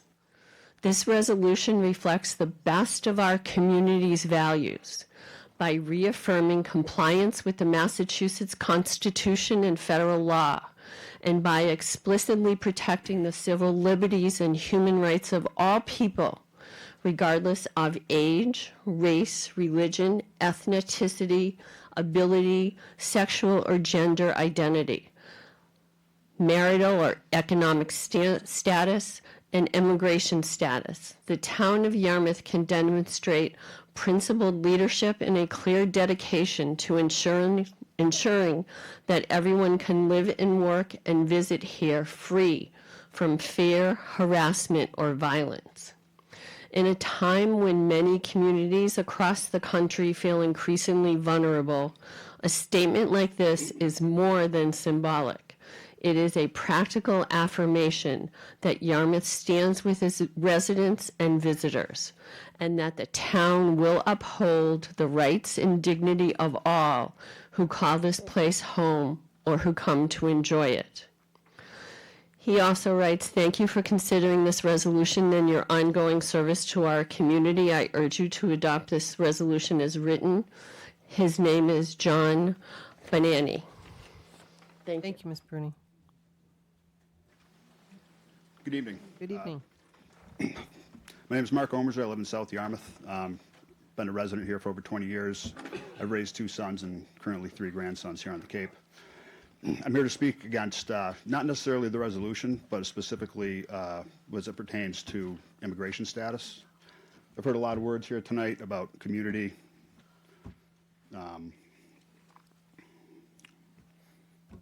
immigration status and whatnot. I would say that if someone wants to be here and be a part of our community and seeks that support from the community, they need to do that the right way. They need to do that the lawful way. Heard somebody mention fear. I've heard that a few times. If you're, like the gentleman said a couple before me, if you're here legally, you're doing the right thing, you're telling the truth, you've gone about it the right way, you got nothing to fear. If you're not, you should be fearful. You can either self-deport, or if ICE shows up at your door, then you need to go. And nobody's separating children. You're welcome to take your children with you if you're here illegally. It's a simple matter of the rule of law. If we don't have a rule of law, we don't have anything. Nobody here, I see everybody they're wearing their immigrant shirts.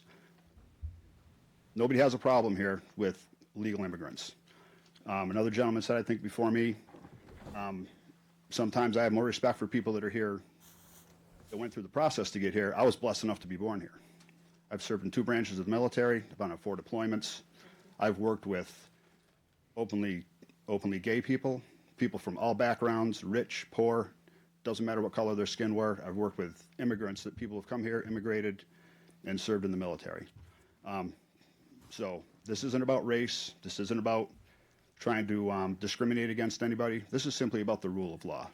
And you, as the people that represent us in the town of Yarmouth, you have an obligation to look after us as the citizens, as the residents of Yarmouth, and the guests that come here, the visitors that come here, whether they're here legally. That's your responsibility. And to accept a resolution that openly flies in the face of law and order, and openly flies in the face of federal immigration law, it's irresponsible. Because, somebody said, I see people all the time throughout that status about, well, there's more legal citizens here commit crimes than illegals do. That's not true. Everybody that comes into this country overstays a visa. Every single one of them is a criminal. Cold hard fact. That's it. So if these people want to be here and be in the greatest country that's in the history of mankind, you're more than welcome. Please go through the process, do the right thing, be a productive member of that community. That way you're not going to have to live in fear. Thank you.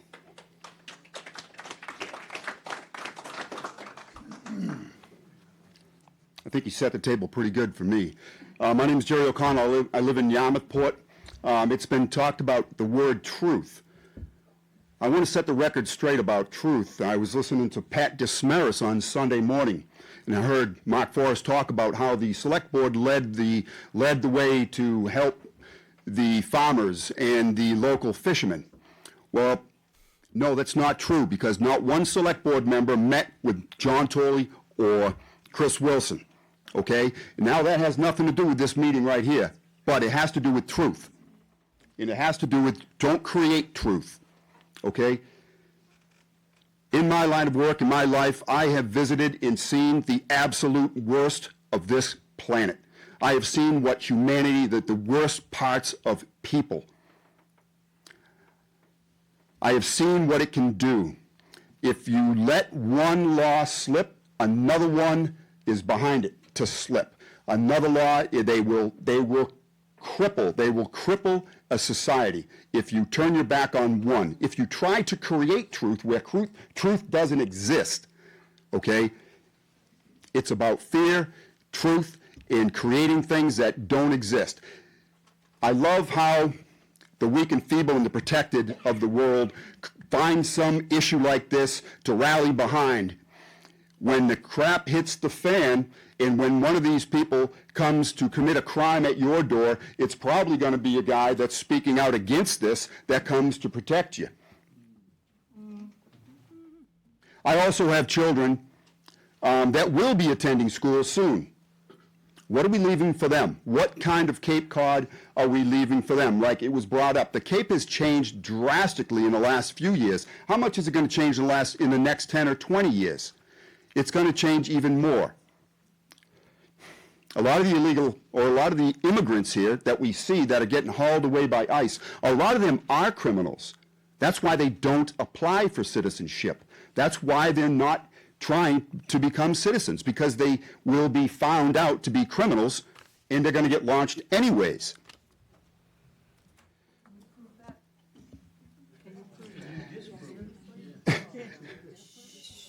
Then why have they not applied for some type of citizenship?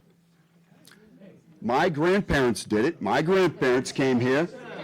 My grandparents came here as immigrants. They went through the process, and now here we are. We are legal. We're here legally. My cousins, on the other hand, they're doing this same thing right now in Ireland. They're going through this same thing. Either way, my grandparents came here legally. We, as a country, allow over 900,000 people to immigrate to this country legally every year. We allow them to come in and apply for immigration status in this country. The others that come here illegally, that's the problem. So don't confuse the two. There are legal immigrants, and we love them. We do love them. They are part of our melting pot.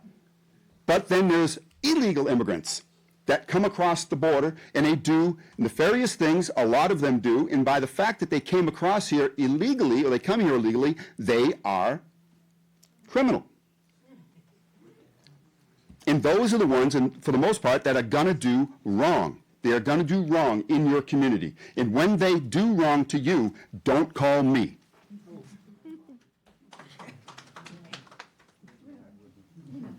Hello there. My name's Holly Anderson. I'm a Yarmouth resident, Precinct 8. And that gentleman actually set the table very well for me, too. There's a lot of talk, and I did not come with any prepared statement, so I'm sort of speaking off the cuff here. But I've heard a lot that I feel like I need to respond to. First off, I want to say I encourage the board to pass this resolution. I am totally in favor of it. I've heard a lot about truth. I've heard a lot about law and following the law. I don't think there's anyone in this room who has an objection to anyone who has committed a crime, be they an immigrant or a non-immigrant, being held to account for their actions. But we have seen over and over again these unidentifiable, masked people turning up in unmarked vehicles without any badges, unable to identify them. I'm sure you're all aware that anyone who wanted to could go on to Amazon and buy a full kit of ICE-looking gear. And if they wanted to go out somewhere and cause mayhem, they could. There has been no attempt to try to bring this enforcement group under control to make them follow the same standards that our local police would be following. They have to be able to be identified. They wear body cameras, all that kind of stuff. And there's also the talk about the illegal immigrants and how many of them are coming in. Well, coming in illegally is a civil crime. It's not a felony. And the Constitution says that everybody, quiet.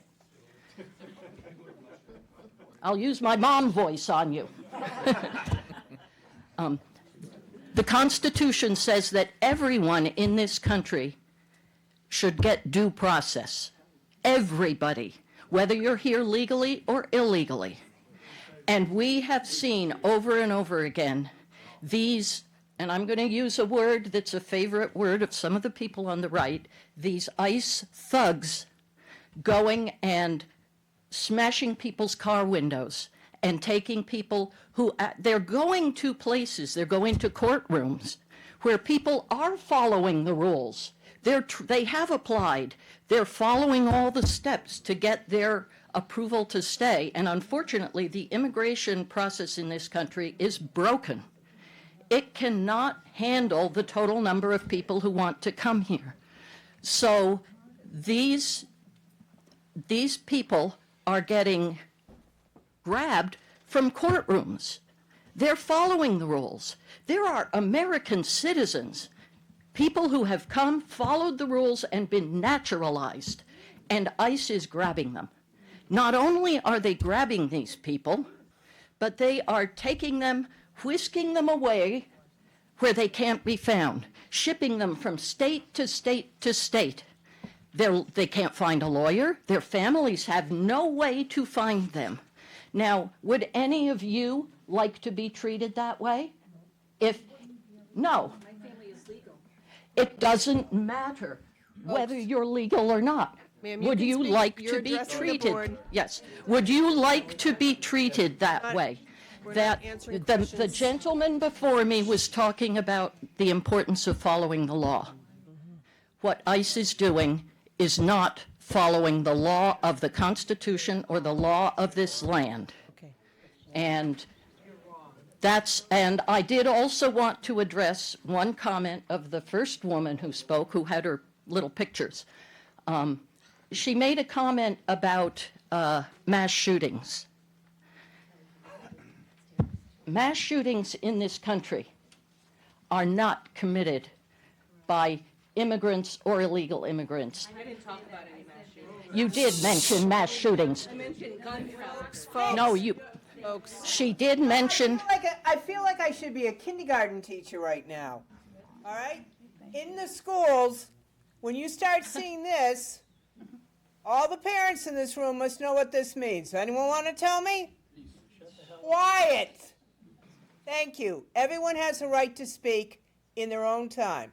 Thank you. Yes, and I do just want to say, in spite of what this lady said, she did talk about mass shootings and how mass shootings would have been able to be stopped. Watch the video back. I will watch the video back. That's 5 minutes. Anyway, thank you very much for Holly, listening. I We're appreciate going to wrap it up. Maria, you'll be the last speaker. We have people on Zoom, and we have a full agenda still to get to, so. Hi, good evening. I will be brief. I have pages and pages of notes that I had started with, but I'm going to jettison all of that because nearly everything that I had intended to say has been said. So I really just want to comment on things that have been said. Thank you. My name is Arden Twining. We live in Yarmouthport. We purchased our house in Yarmouthport in 1999, so we have been here about 5 years. We became residents of Massachusetts, selling our house in New Hampshire this year, so now I'm a voter as well.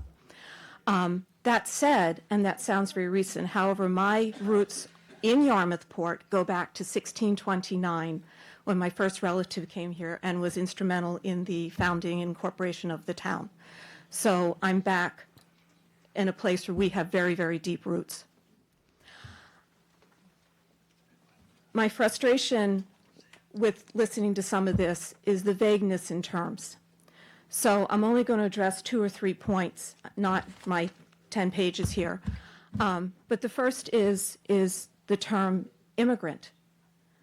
To be an immigrant implies legality. I have several friends from Portugal and Brazil and India and Baltic countries who are all here and they are now citizens. So they came here, they were immigrants, but now they're citizens and now they're Americans. There is a huge chasm between a legal immigrant and an illegal immigrant. And it's upsetting when people are talking about immigrants and lumping everybody into the same group, because they are not the same group. So I just want to really make that clear, that I found that very frustrating in listening to this and hearing the word immigrant, when really we all know that the reason we're all here and the reason we're all having this conversation is because we're talking about illegal immigrants. Nobody has an issue with legal immigrants. Additionally, this proposal is redundant to laws that are already on the books. We have laws against harassment and bullying and committing crimes and discrimination. We have protected classes, and we all respect these things. These things are important. However, illegal immigration is not a protected class, and referring within a piece of writing with a glib term such as visitors, which encompasses, what we would assume tourists, but really it seems to encompass more than that. It's a slippery slope.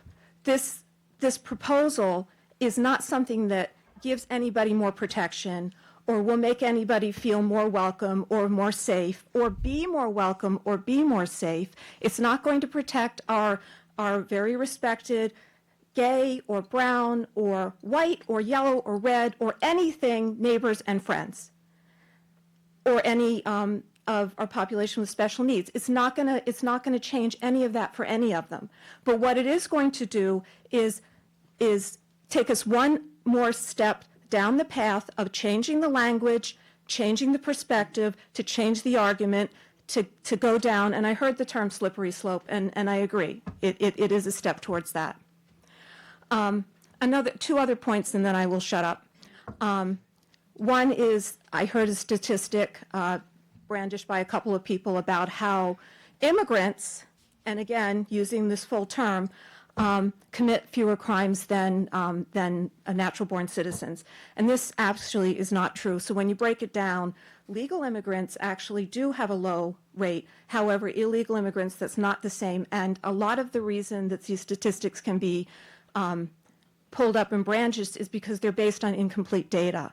If you don't look for something, if you don't report on it, it doesn't exist. And in many places, in many jurisdictions, on purpose, these crimes are not reported, they're not looked for. So there is that. The other thing is about ICE agents, and I will just quote a little bit here. Article 1, Section 8, Clause 4 of the U.S. Constitution, which gives Congress the full authority over immigration. Article 6 of the Constitution, through the Supremacy Clause, provides that federal law takes precedent over conflicting state laws. And Article 2 of the Constitution, through the Take Care Clause, vests within the presidency the authority and duty to ensure the laws are faithfully executed. And the instrument through which those laws are executed is ICE. And they do operate legally. The reason that ICE agents wear masks is because they are doxxed, threatened, their families are threatened, they are followed home. We just saw, now they're not ICE agents, but they were National Guards in Washington. We just saw what can happen. That's the reason people cover their faces. It's to protect themselves and their families. I guess that's it. Thank you. Thank you for the time.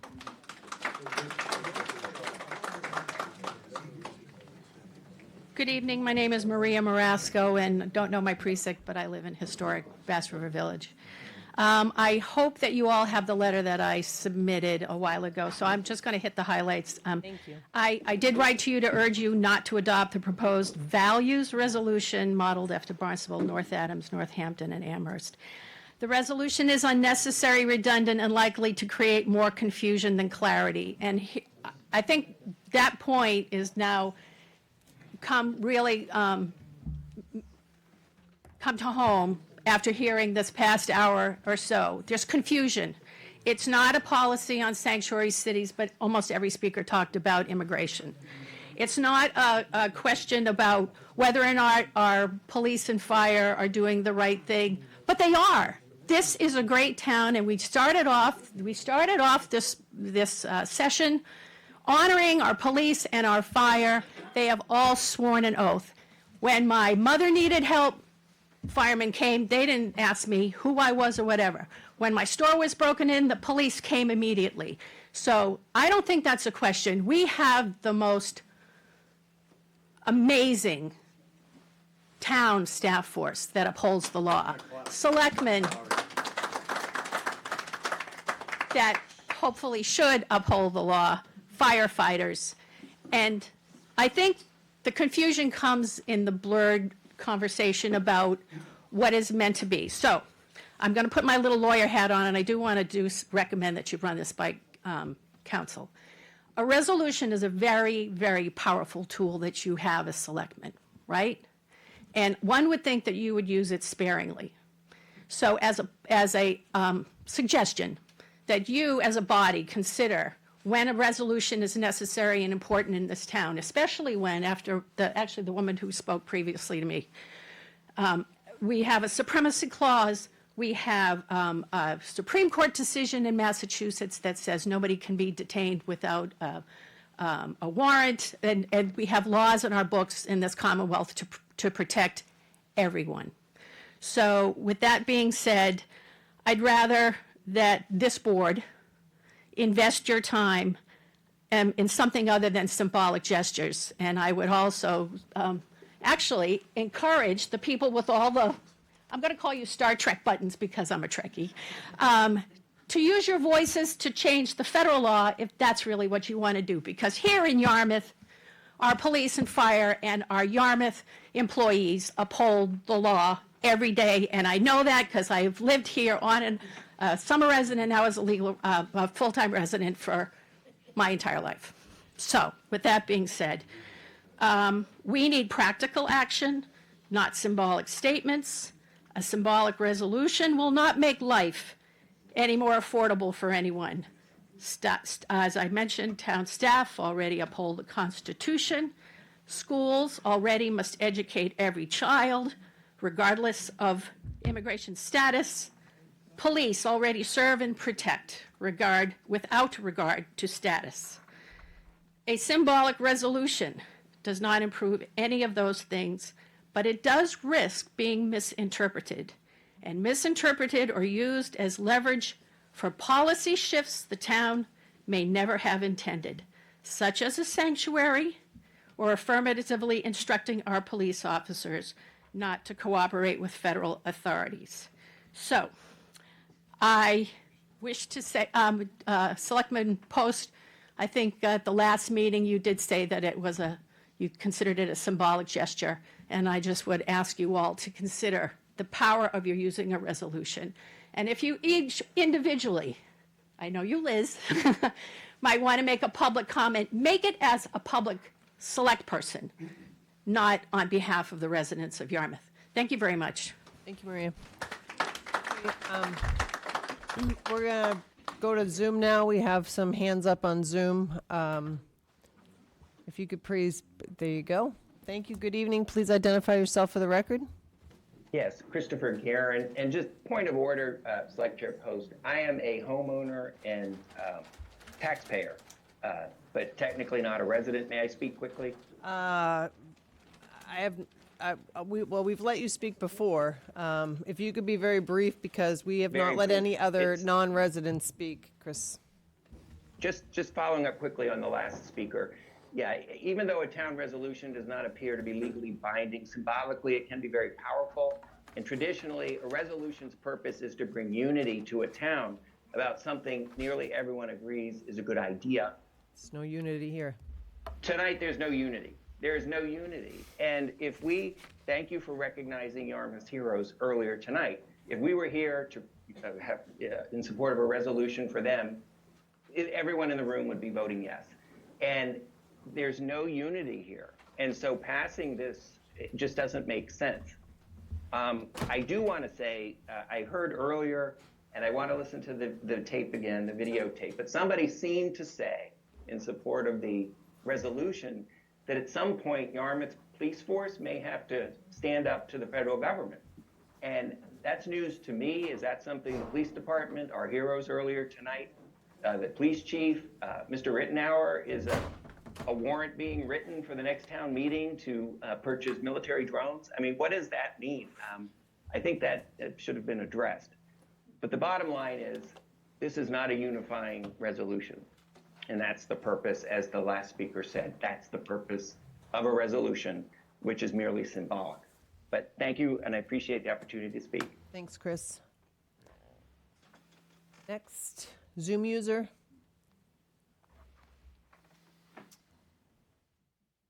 Good evening. Hi, Madam Chair. I don't know why I used to always be Joe Glenn, Glenn. but It's you. Now I'm a Zoom user. You're just a Zoom user. Is that like a Dreamweaver? You know, I've heard a lot tonight, and I've listened to everyone, and I just find it fascinating that we're later on, and unfortunately it's going to be very later on for you, we're going to be talking about the history of our country and the U.S. Constitution, and at the same time that we're going to be talking about Revolutionary war heroes from Yarmouth. And we talked about the Constitution, and you know, I kept saying to myself, everybody on both sides are saying the Constitution is this. Okay, well, let's just Xerox the Constitution and have everybody read it. There are bodies that do that, okay? Those are court systems. Those court systems, up to the Supreme Court, decide what is constitutional. It's not the job of the Yarmouth Selectmen, although you guys take an oath, the Yarmouth Fire Department and the Yarmouth Police Department take an oath. What's concerning to me is when you hear the things like, well, the Yarmouth Police might have to step in and stop the ICE agents, okay? That's what's concerning to people is it's not just this resolution reaffirming our values. Our values are in the Constitution. And I will also note that 240 years ago, this week, George Washington gave farewell to the Constitutional Army, the Constitutional Military, and he became a citizen, okay? Now, he served and went through Valley Forge in a cold winter in December 6 years earlier with a Yarmouth resident. Okay, we all know about Taylor Bray Farm. 4 people from Taylor Bray Farm, including Samuel Taylor, went to Valley Forge, and George Washington said that we're going to commit to this, and he stood with them. And that, you know, when he did that, he subsequently resigned from Congress to become a regular citizen. He did it so that he would not become a military or governmental commander like other despots who won wars, or God forbid, be declared a king. His incredible leadership prompted that he should and needed to continue. And my point being here is that we need to honor when Samuel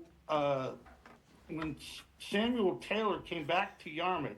He was a penniless veteran, okay? And someone said earlier about we have homeless veterans.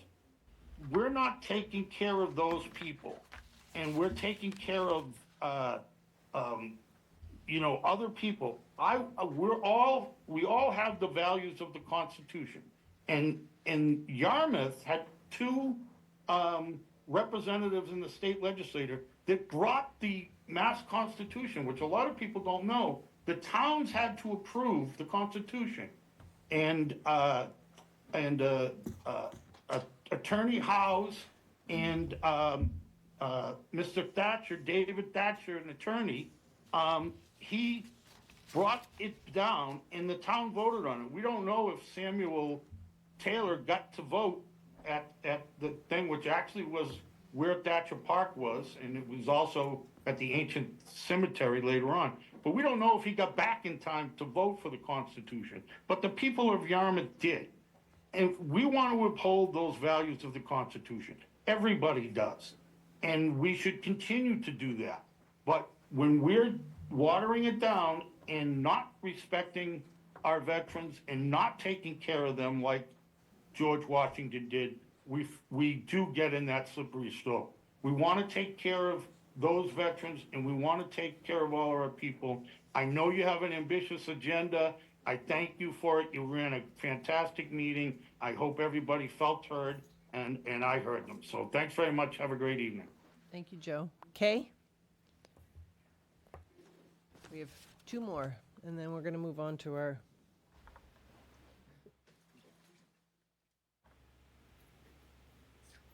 Hello. Hi, how are you? Good evening.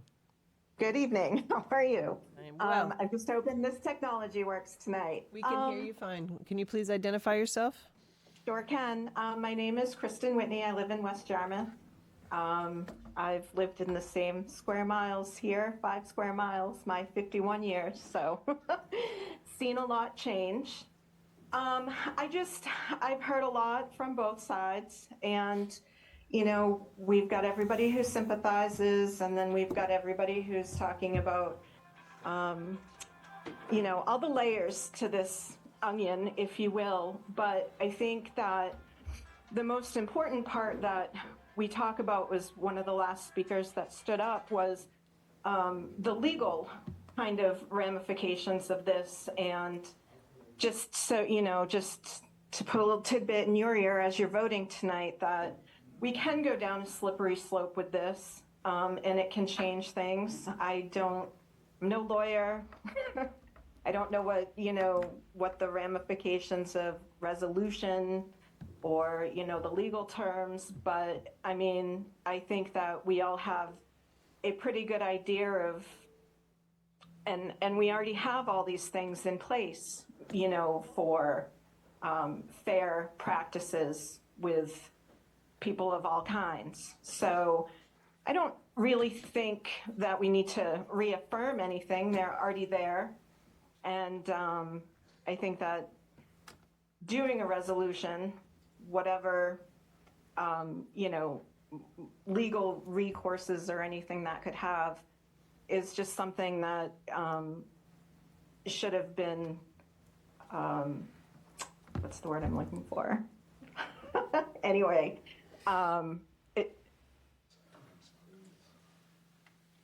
so anyway, I guess that hate public speaking.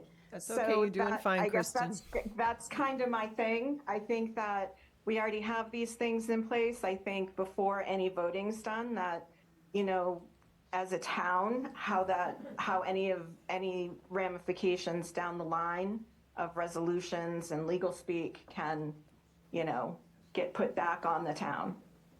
So, Thank you. I Thank you guess for your comments. That's my 2 cents. I appreciate it. Okay, we have Vida. I think the Zoom, yeah, Vita's next. Is that Vida? Yeah. Vito's. Hello. Good evening, Vida. Hi. How have you been?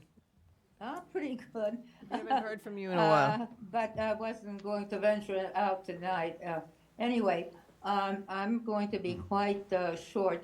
I just think that towards the end there, you were getting some information there that if I were you as a body, I would take to heart, because actually it goes back to the beginning, where somebody raised the question about whether or not this body had passed this resolution by the town council. And I think the answer was no. And I think that you are not in that position as a body to be voting tonight, especially as one of the first speakers online said, because it's become very obvious that this is not a sense of, you know, it's a very highly divided issue. So just that alone, I think, should give you pause and at least get the legal opinion about this resolution to begin with. But I just think on the whole, you do have a very divided situation, and I don't know. I think it would probably be best if you just put it off at least for a while and let things percolate or whatever is necessary. I hope you can do that, okay? Thank you. Thank you, Vita. Okay, that's gonna end our, I know that there's a few other hands up, but it's after 8 o'clock and we need to get into our agenda. I think we've heard everybody that needed to be heard. We will be discussing this later if you want to stay. But we are going to go to our 7 p.m. item, which is proclamations for Pearl Harbor Remembrance and Wreaths Across America. Is there a presentation for this, Bob, or? No. Just, okay. All right, so I'll just read these proclamations into the record. So the proclamation for Pearl Harbor Remembrance Day, whereas, is that the right word? I don't know if that's it. In the annals of American history, only a few events are so well known and so deeply rooted in national remembrance that the mere mention of their date suffices to describe them. Of these occurrences, none could have had more of a significance for our nation than December 7th, 1941. Whereas on Sunday morning, 83 years ago, the Imperial Japanese Navy launched an unprovoked surprise attack upon the United States forces stationed in Pearl Harbor, Hawaii. This attack claimed the lives of 2,403 Americans, wounded 1,178 more, and damaged our naval capabilities in the Pacific. And whereas every honor is appropriate for courageous Americans who made the supreme sacrifice for our nation at Pearl Harbor and in the many battles that followed in World War II. Their sacrifice was for a cause, not a conquest, for a world that would be safe for future generations. Their devotion must never be forgotten. Now, therefore, we, the Select Board in the town of Yarmouth, do hereby announce a proclamation December 7th, 2025 as National Pearl Harbor Remembrance Day in Yarmouth, and we call upon its citizens to observe this occasion with the appropriate ceremonies and activities. Madam Chair, I move that we as a board adopt that proclamation. Second. Any discussion on that motion? All those in favor? Aye. Thank you, Mark. And the next one is Wreaths Across America Day. Whereas Wreaths Across America's year-long mission is to remember the fallen, honor those who serve, and teach the next generation the value of freedom. Since its inception in Maine 32 years ago, the program has grown to include more than 3 million volunteers, a third of whom are children, and over 4,600 ceremonies in every United State and territory on the second Saturday of December. And whereas today we honor the men and women of Yarmouth who, since our town's founding, have answered the call to serve their country in defense of freedom. Whether they have reached their final resting place or are standing here today, we can never forget their sacrifice. For this we say, thank you, and we are honored to be among you. Now, therefore, we, the Select Board in the town of Yarmouth, do hereby announce the proclamation December 13th, 2025 as Wreaths Across America Day in Yarmouth, and we call upon its citizens to observe this occasion with appropriate ceremonies and activities. Madam Chair, I move that we adopt said proclamation. Second. Any discussion on the motion? All those in favor? Aye. Any opposed? That passes unanimously. Perfect. Our next agenda item is a hearing. We have a, let me just get my packet ready. I will read the hearing notice into the record, and while I'm doing that, please come forward. The Yarmouth Select Board, ABCC application for a transfer of license. The Yarmouth Select Board, acting as the local licensing authority, has received an application to transfer license from 1078 Yarmouth Inc., DBA Daggett's Liquors, Navin Patel, manager, located at 1078 Route 28, Yarmouth, Mass. The new licensee will be Kapishwara. Did I pronounce that properly? No, that's the name of the corporation. Correct. It's Rakesh is the manager. Yeah. Correct. But the new license will be Kapishwara Corp., DBA Daggett Liquors, and manager will be Rakesh Patel. The hearing will be on Tuesday, October 21st, 2025, in the hearing room at Town Hall, 1146 Route 28. The Select Board meeting will begin at 6 p.m. Written comments will be accepted until 4:30 on October 17th, and the Select Board meetings and can be submitted electronically to public comment. And for the record, we opened our hearing on that date, and we had an agreement to continue the hearing to this date. So now we are back in open session. If you would like to introduce yourself and just give a brief description of what it is that you'd like to do. Sure, I'd be happy to. Thank you, Madam Chair. Thank you, Board. My name is Matthew Porter. I'm the attorney at Karpeshwa Corp. Alongside with me is Rakesh Patel. Mr. Patel is one of the principals of the corporation. He's also the proposed license manager, meaning that he'll be the individual there 40, 50, if not more hours a week, I'm sure. Before you is a transfer of the license related to the sale of Daggett's that these folks are going to be taking over. In addition to that, there's also a request for a pledge of license and inventory. Rockland Trust is financing the transaction, so we'd be asking for an approval to transfer that license as well as an approval of the pledge of license and inventory to Rockland Trust. But generally, just a very straightforward transaction. There's no changes anticipated to the business, so no changes of hours, no changes to the way that the business is structured in any sort of way. Mr. Patel owns another location in Osterville. He's had that for about 2 years now. They've had no violations whatsoever. He's alcohol tip certified. All their employees are required to be alcohol tip certified as well. So he certainly understands the rules and responsibilities that come along with this type of business. So, very long-standing store being taken over by an experienced ownership group. So with that, I can certainly answer any questions the board may have, and Mr. Patel can as well. Excellent. Thank you very much. Amy, is there anything you'd like to speak to this? I know you had a lot of work that went into getting all the paperwork together for the board. Yes, we did do a lot of work, and thank you very much for the hard work of the applicant as well. There have been no communications since the hearing has been open, and everything looks to be in order. And nothing from the public either for or against on this? Correct. Okay, all the paperwork looks to be in order. Thank you for the memorandum that outlines all of the requisite paperwork. It's a lot. It is. It's a lot. But I will, if it's okay with the board, I will go to the public before the board asks questions. Is there anybody in the public who would like to speak either for or against this application? Is there anybody on Zoom? Seeing nobody, I will accept a motion to close the public portion of the hearing. So moved. Is there a second? Second. Excellent. All those in favor? Aye. Any opposed? Does anybody on the board have any questions or comments on the application? Been before us for a long time.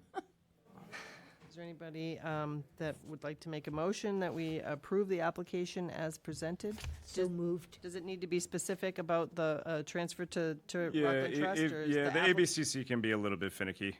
So it doesn't have to be specific as to Rockland, but if it can be an approval for the transfer of license and pledge of license and inventory, that would be excellent. Excellent. Is it moved with that? I move that we approve the transfer of the all alcohol license from Daggett's Liquors, Navan Patel, manager, to Kapishwara Corporation, still doing business as Daggett's Liquors, and Rakesh Patel, the manager, both still at the same location of 1078 Route 28. Sorry, just tired. I understand. And if you could just add the pledge of license and We need to inventory pledge to that the motion as license. well. Yeah. As part of Pledge the the license and inventory. Just say that.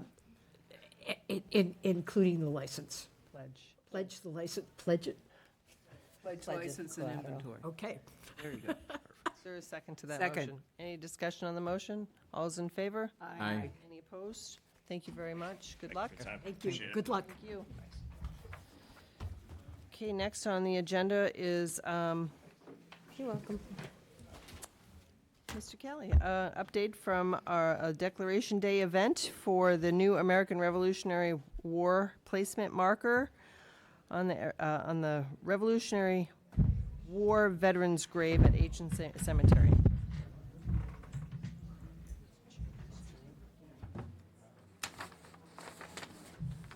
Caneless. A little on the lighter side, this subject. Hello. Thank you for your patience. We're going to present, you should have all gotten a copy of the, okay.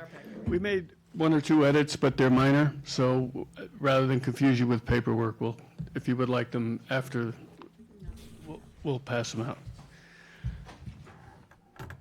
We're quick studies.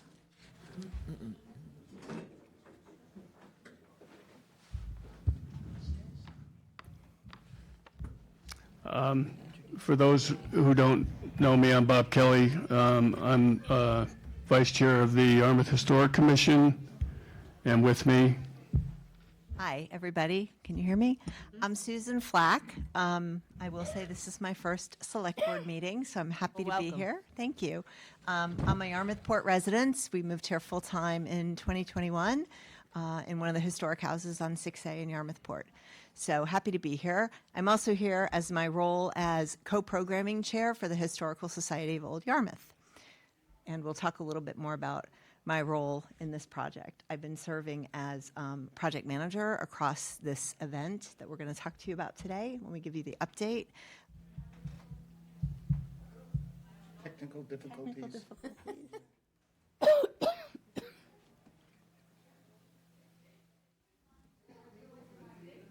Holding pattern. It was up there a minute ago. I saw it. We have our best guy on it. Don't worry.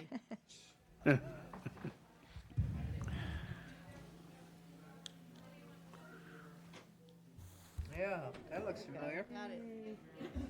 Thanks, Ian. Got it. okay, great. Thanks, Bob. Thank you very much. Nice save. Oh, man. That was our entertainment for tonight. That was the assistant town administrator.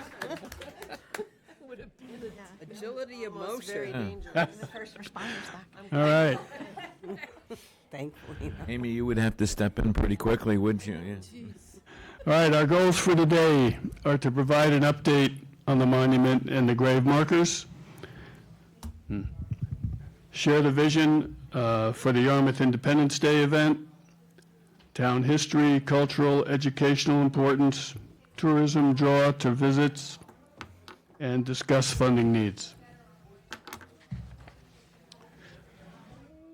On the next page, Still glitchy? Is it? Yeah, it's not.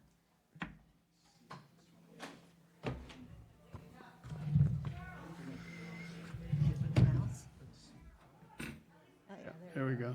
Yeah, Right click. roll it. Use the roller. There you go.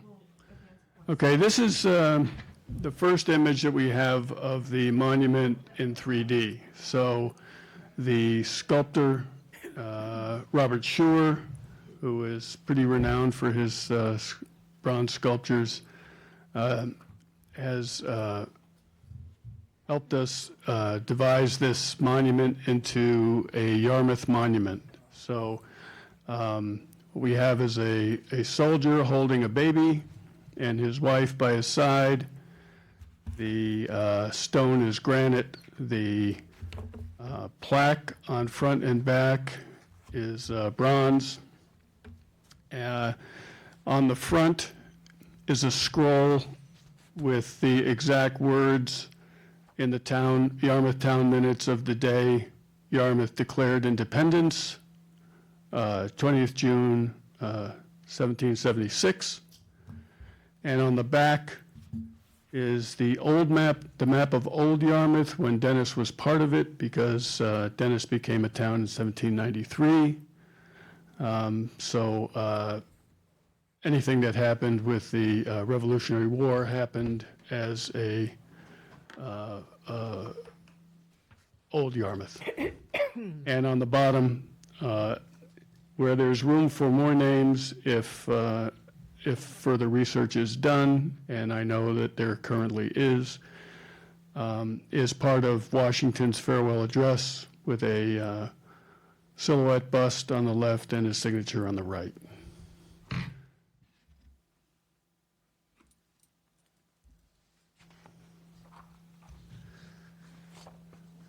This is kind of the timeline, just to bring everybody up to speed again.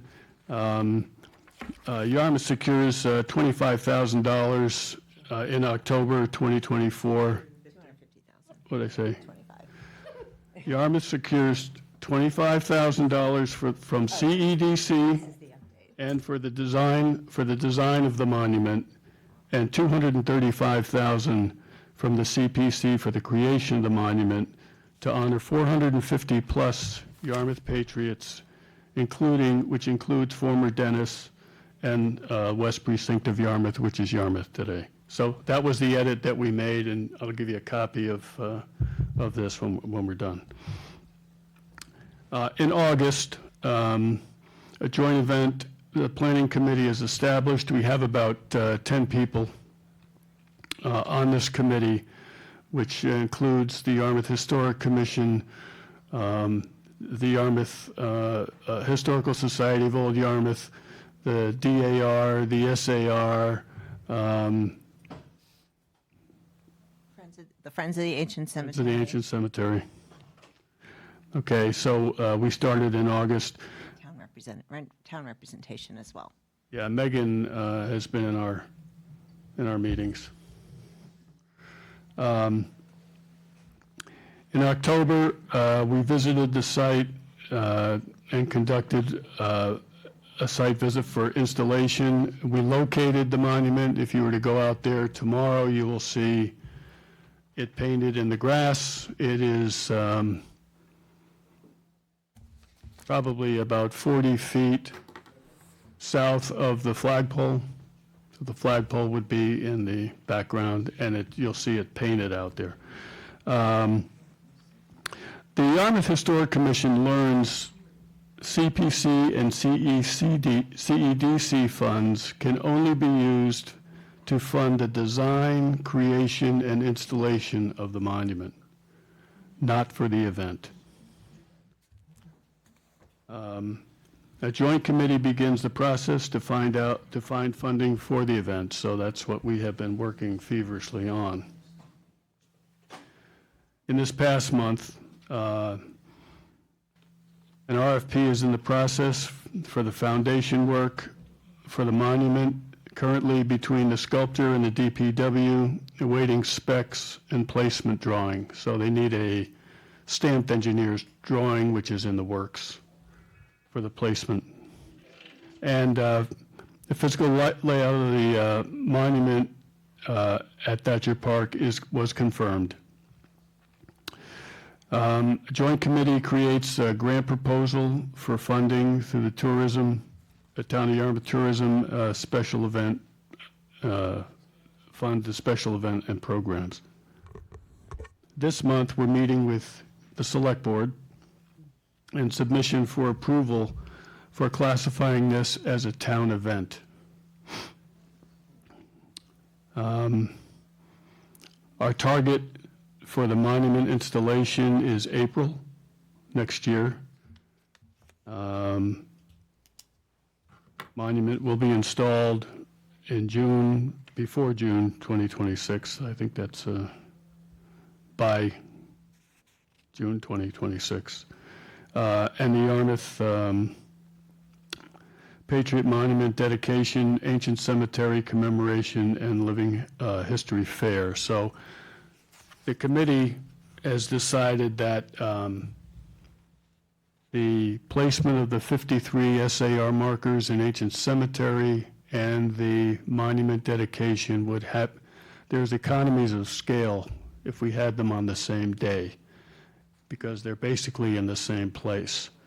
And so this is what we are proposing. Okay. So as Bob mentioned, the Historic Commission only really recently realized that the money that was appropriated for the monument structure itself was not going to be able to fund an event. So we're submitting a grant through tourism, and this is our proposed, what we're calling Yarmouth Independence Day celebration. And as Bob mentioned, one of the things we're going to ask of you all, which we'll get to in a little while, is to really back this as a town, make this a town event. This is a very unique opportunity for the town of Yarmouth to engage in an amazing celebratory event. And we have vision to go beyond just Cape Cod with this, right? We think this is a huge opportunity for tourism.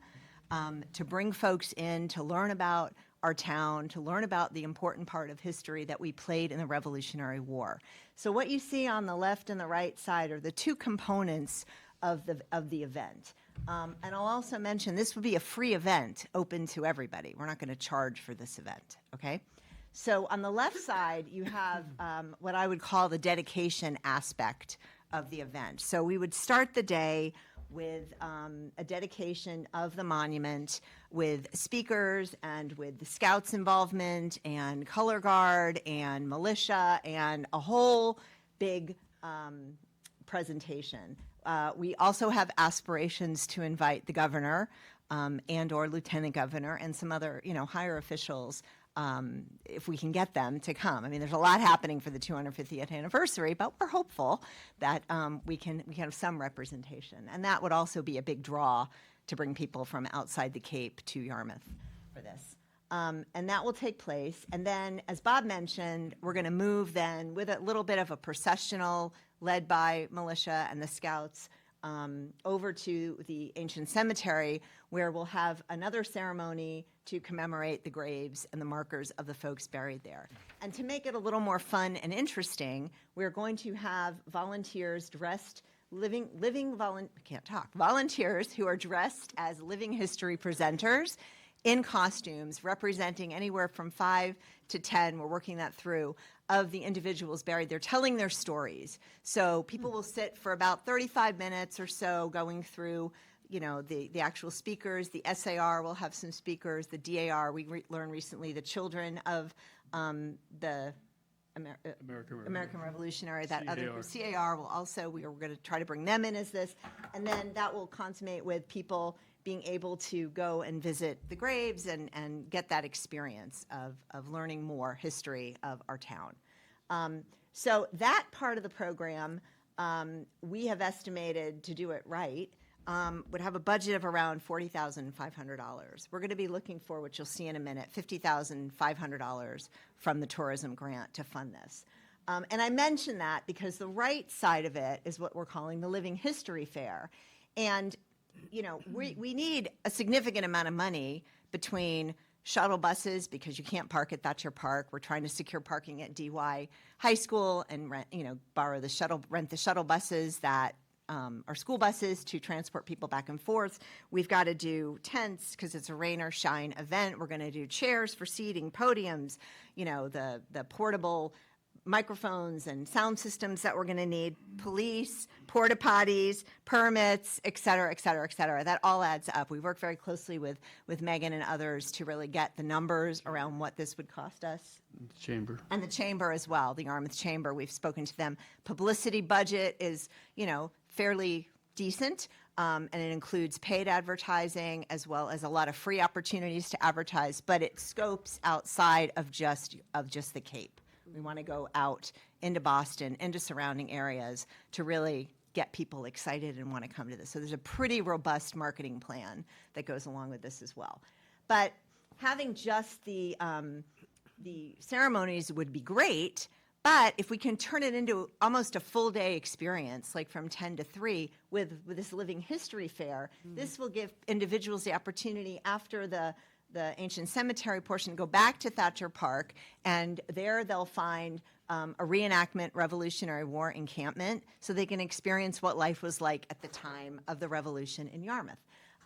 And this will also include a variety of colonial demonstrations. We have a printmaker who recently did a presentation for us from HSOI. He would come back and show the printing process of the time and how important print was for communication in the Revolutionary period. Spinning, quilt writing, stone carving, woodworking, all kinds of crafts, candle making, so that people can experience a bit. And we've also been able to we've gotten information on the Bristol County Fife and Drum Corps, and we were thinking in the middle of the day, maybe there's a little performance so people can hear the music of the time. And then we're going to build a replica Liberty Pole that the Scouts are going to help us build. There was a Liberty Pole at Thatcher Park location. There were two. There was one at where the Liberty Hill Inn is and one there. And have that also commemorating so people can see what life was like.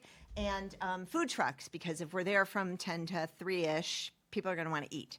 And so we're talking to some vendors to have a couple of food trucks there as well. So, you know, to do that add-on component is less than 20% of the overall budget. It's another $10,000. And we feel that that would really be the draw if we can get the whole $50,500 to make it a town event, a day of celebration, very fun event, attract families, attract people from off Cape, on Cape, and really be able to show the pride in our town and the role we played in the history.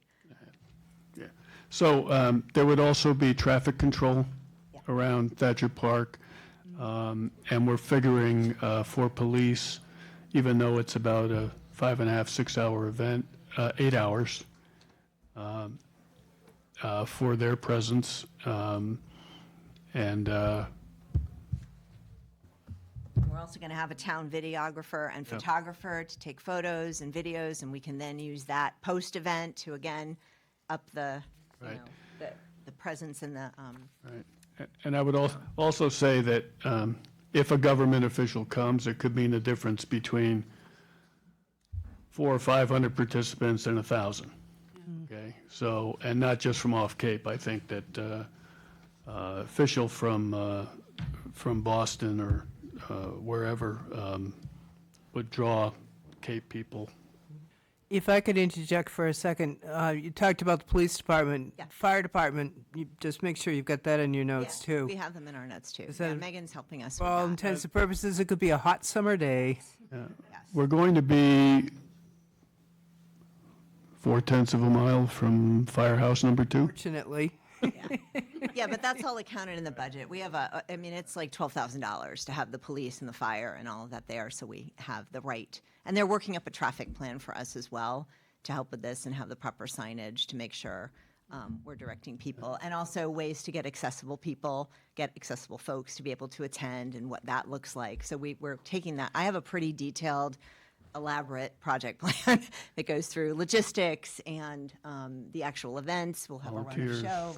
We're going to have a robust volunteer plan with volunteers and volunteer captains and communications and walkie-talkies. So, like, you know, we're going to run this event. I, in my former life, ran some very large events, so I've got a little bit of experience with that I'm hoping to help bring to this. Yeah, and to give you like a vision, it would start with the commemoration of the monument, and then with the various militias, scouts, and everything, there'd be a 0.4 of a mile walk as they lead it, maybe with the fife and drum, into Ancient Cemetery, where there would be another ceremony, and then the living History interpreters. history interpreters. That's a new term for me. Term for us. And then they would return when all that is said and done. And so, So this is what we need from you to make it happen. And that we have an updated thing on our other thing. So what we're looking for is 3 things today.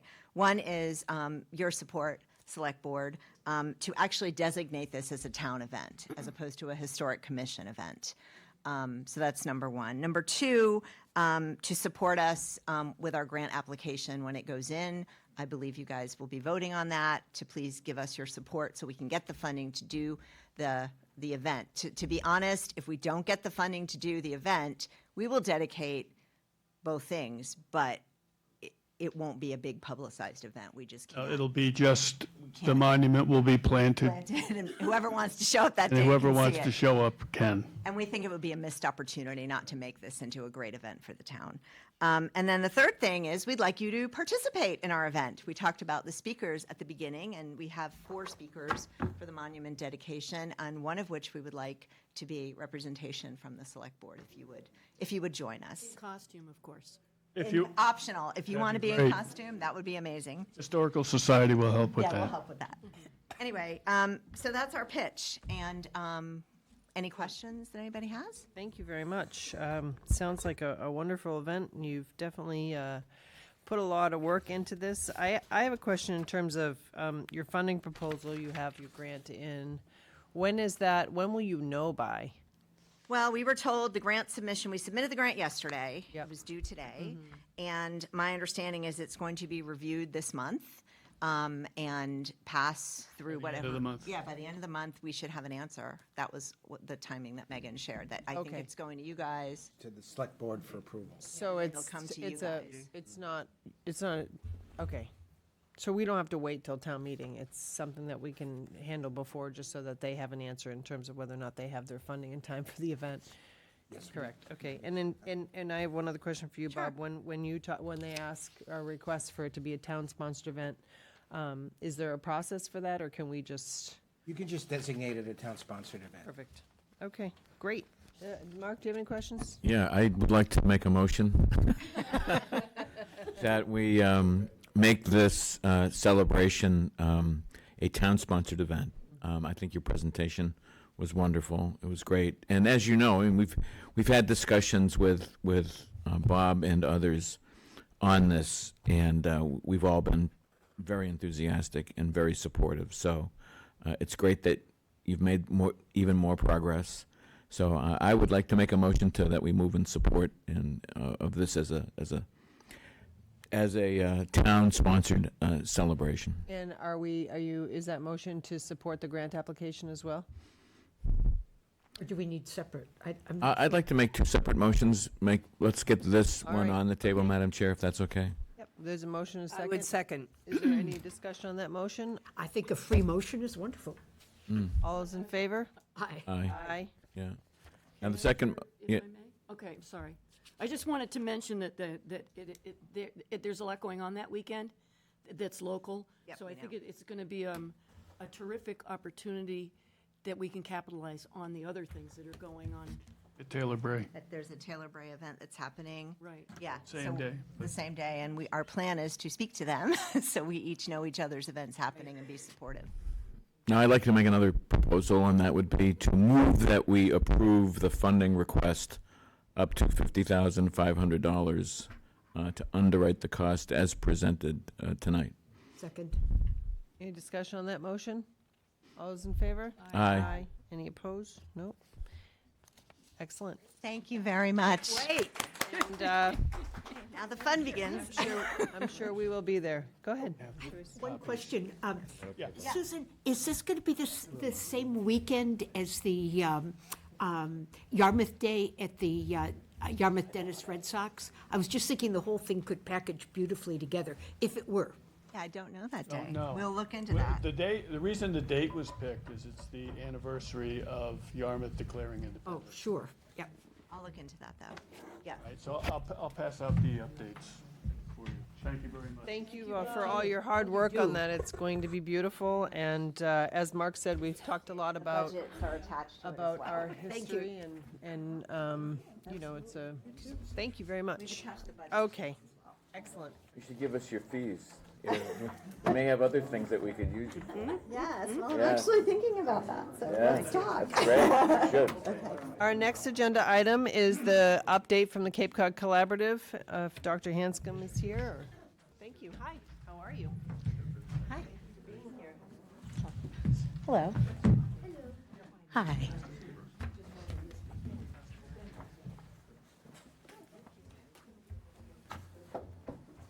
So I drove up tonight and I thought all of these cars were here to listen to my presentation. Wonderful. And then I was like, I was a theater major in undergrad, so this is like right up my alley. So I'm a little disheartened that everybody left. We're here for your presentation. Just kidding. Thanks for having me. Excite you, you are being recorded. Oh, my husband actually has been watching from home. If he's still watching, hi. Hi, husband. His name's Matt. So I'll get started because everybody's been here a long time, if that's okay. Is that all right? Yeah, So thanks for having me. My name is Hope Hanscom. I'm the very proud executive director of the Cape Cod Collaborative. I moved over to Cape Cod Collaborative from, I was the assistant superintendent for the Mashpee Public Schools for the last 8 years and went over to the Collaborative in January, so almost a year. I still keep calling myself new. I'm going to get 5 years out of that. I have to. Although I was at your select board meeting in November when your town manager was commenting on his 40-year tenure as a town manager, and yay. I don't think I'm going to make that, but as an executive director, but I'm going to call myself new for a long time. I also was at your town meeting, your special town meeting a few weeks ago, and just even tonight too, want to commend this community on its civic engagement, because no matter how you feel on the issue, I go to a lot, we have 20 member districts at the Collaborative. I go to a lot of meetings like this, and all 3 have been very actively involved experiences. So I think that's fantastic. This is me, okay.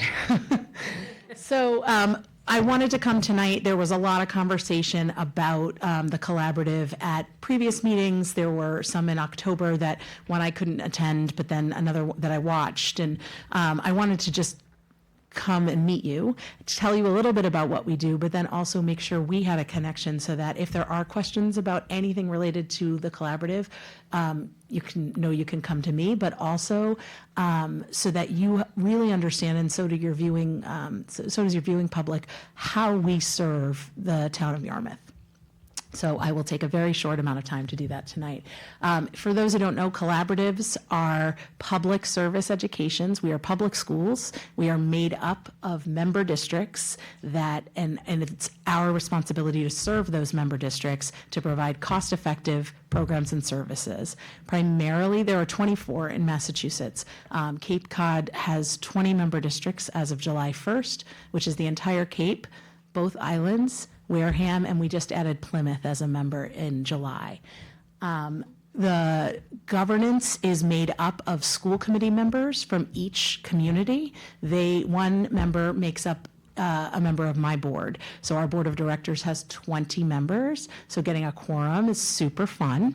But actually, we do a pretty good job. I'm proud of our board. Is very dedicated, very committed. And the superintendents, and I was here whenever Dr. Smith and Dr. Ahern came and spoke and shared that letter from the Cape and Island superintendents. The superintendents have a very strong say in what it is we do and how we do it, as do special education directors and business managers and curriculum directors. We are an arm of each of your public schools. I'm not going to read you our mission and vision for a couple of reasons. One, it's late. Two, I didn't write it, and we're doing strategic planning beginning in January, so we're going to have some new ones because there's some mixed up particles in there that really, as an English person, bother me.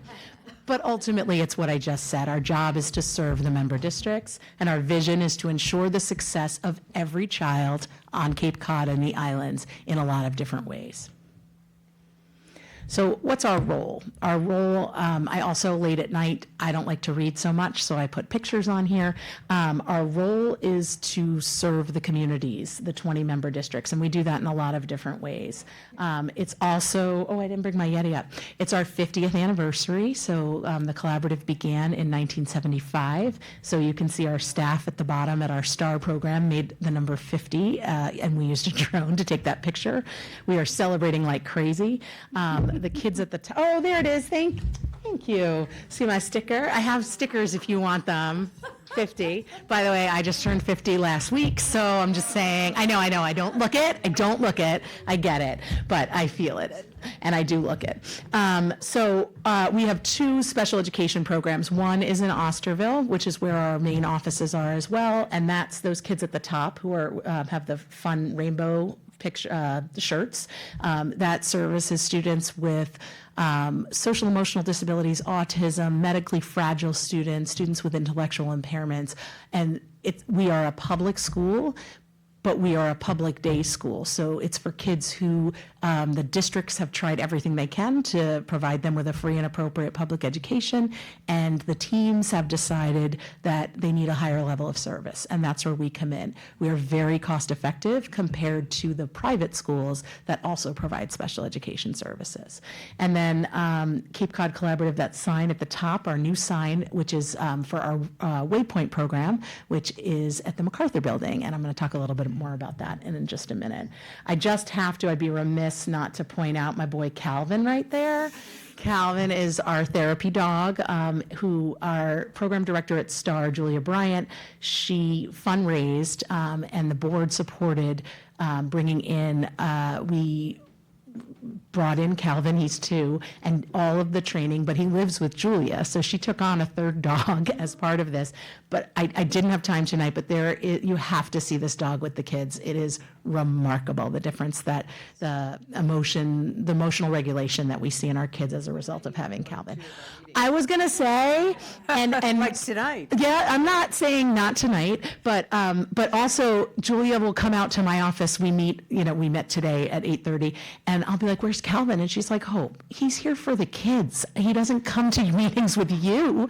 I'm like, "But I need a Calvin break." We'll have to set up a meeting for play date for Calvin and Finley. Who's Finley? Finley is our dog at the DYIMS. Oh, yes, I met Finley. Yes, please. Okay.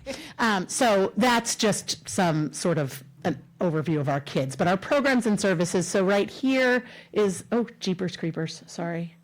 Oh, I'm really proud of the control in my language right there. Okay, that's our Osterville site. That's where the STAR program is. And then behind it, there are 2 modular buildings, the blue trailer and the green trailer. I'm in the blue trailer. And then this is our Waypoint site, which is the MacArthur building. We've been there since 2023. We have an ASLP program, which is a program in the summer at Mass Maritime Academy where middle school students only in our member districts who are found recommended by their guidance counselors, they tend to be high achieving, gifted students. They come and have a 2-week experience, STEM experience at Mass Maritime, and they're taught by Mass Maritime instructors. It is a phenomenal program that if you don't know about it, you should. I am a parent of 2 kids who went through the ASLP program. And we do cooperative purchasing. So an example is through Virtual High School, but we as the collaborative can work as a procurement agency to get extremely cost-effective services for our districts because we can buy in bulk, and then the districts can get it at a much cheaper rate, much cheaper, which is another opportunity that collaboratives offer. We provide professional development. You may have heard of All Cape Day. We host it's the Friday before Indigenous Peoples Weekend. It's the Common PD Day for staff, and we host that. We do a ton of professional development. And then last but definitely not least, we do a lot of transportation. We do general ed busing for Mashpee, Monomoy, Nauset, Bourne, Nantucket, and Truro. And then we do a ton of special education or small bus transportation as well. So we do a lot of different things, all in the service of our member districts and all at a much reduced rate from what private agencies can provide. And we're a public school, so any additional funds that we have at the end of the year go back to the districts. We send them back. Okay, so you recognize that building. I'm sure you do. You can see our 50th anniversary banner is on it because we love a good branding. So we love being there. They moved into the MacArthur building in 2020. Oh, no, it's supposed to say 2023 through present. But Mary Alice emailed me the day before Thanksgiving, and I was like, oh, shoot, I got to get this together. So my bad. So I'm going to just give you a history. Waypoint is our program for students with emotional impairments, grades 6 through 12. Last year, we graduated, high school graduation diplomas, 7 students, which is amazing, some of which were potentially from your community. And it started, the districts started it at Joint Base Cape Cod back in 2000.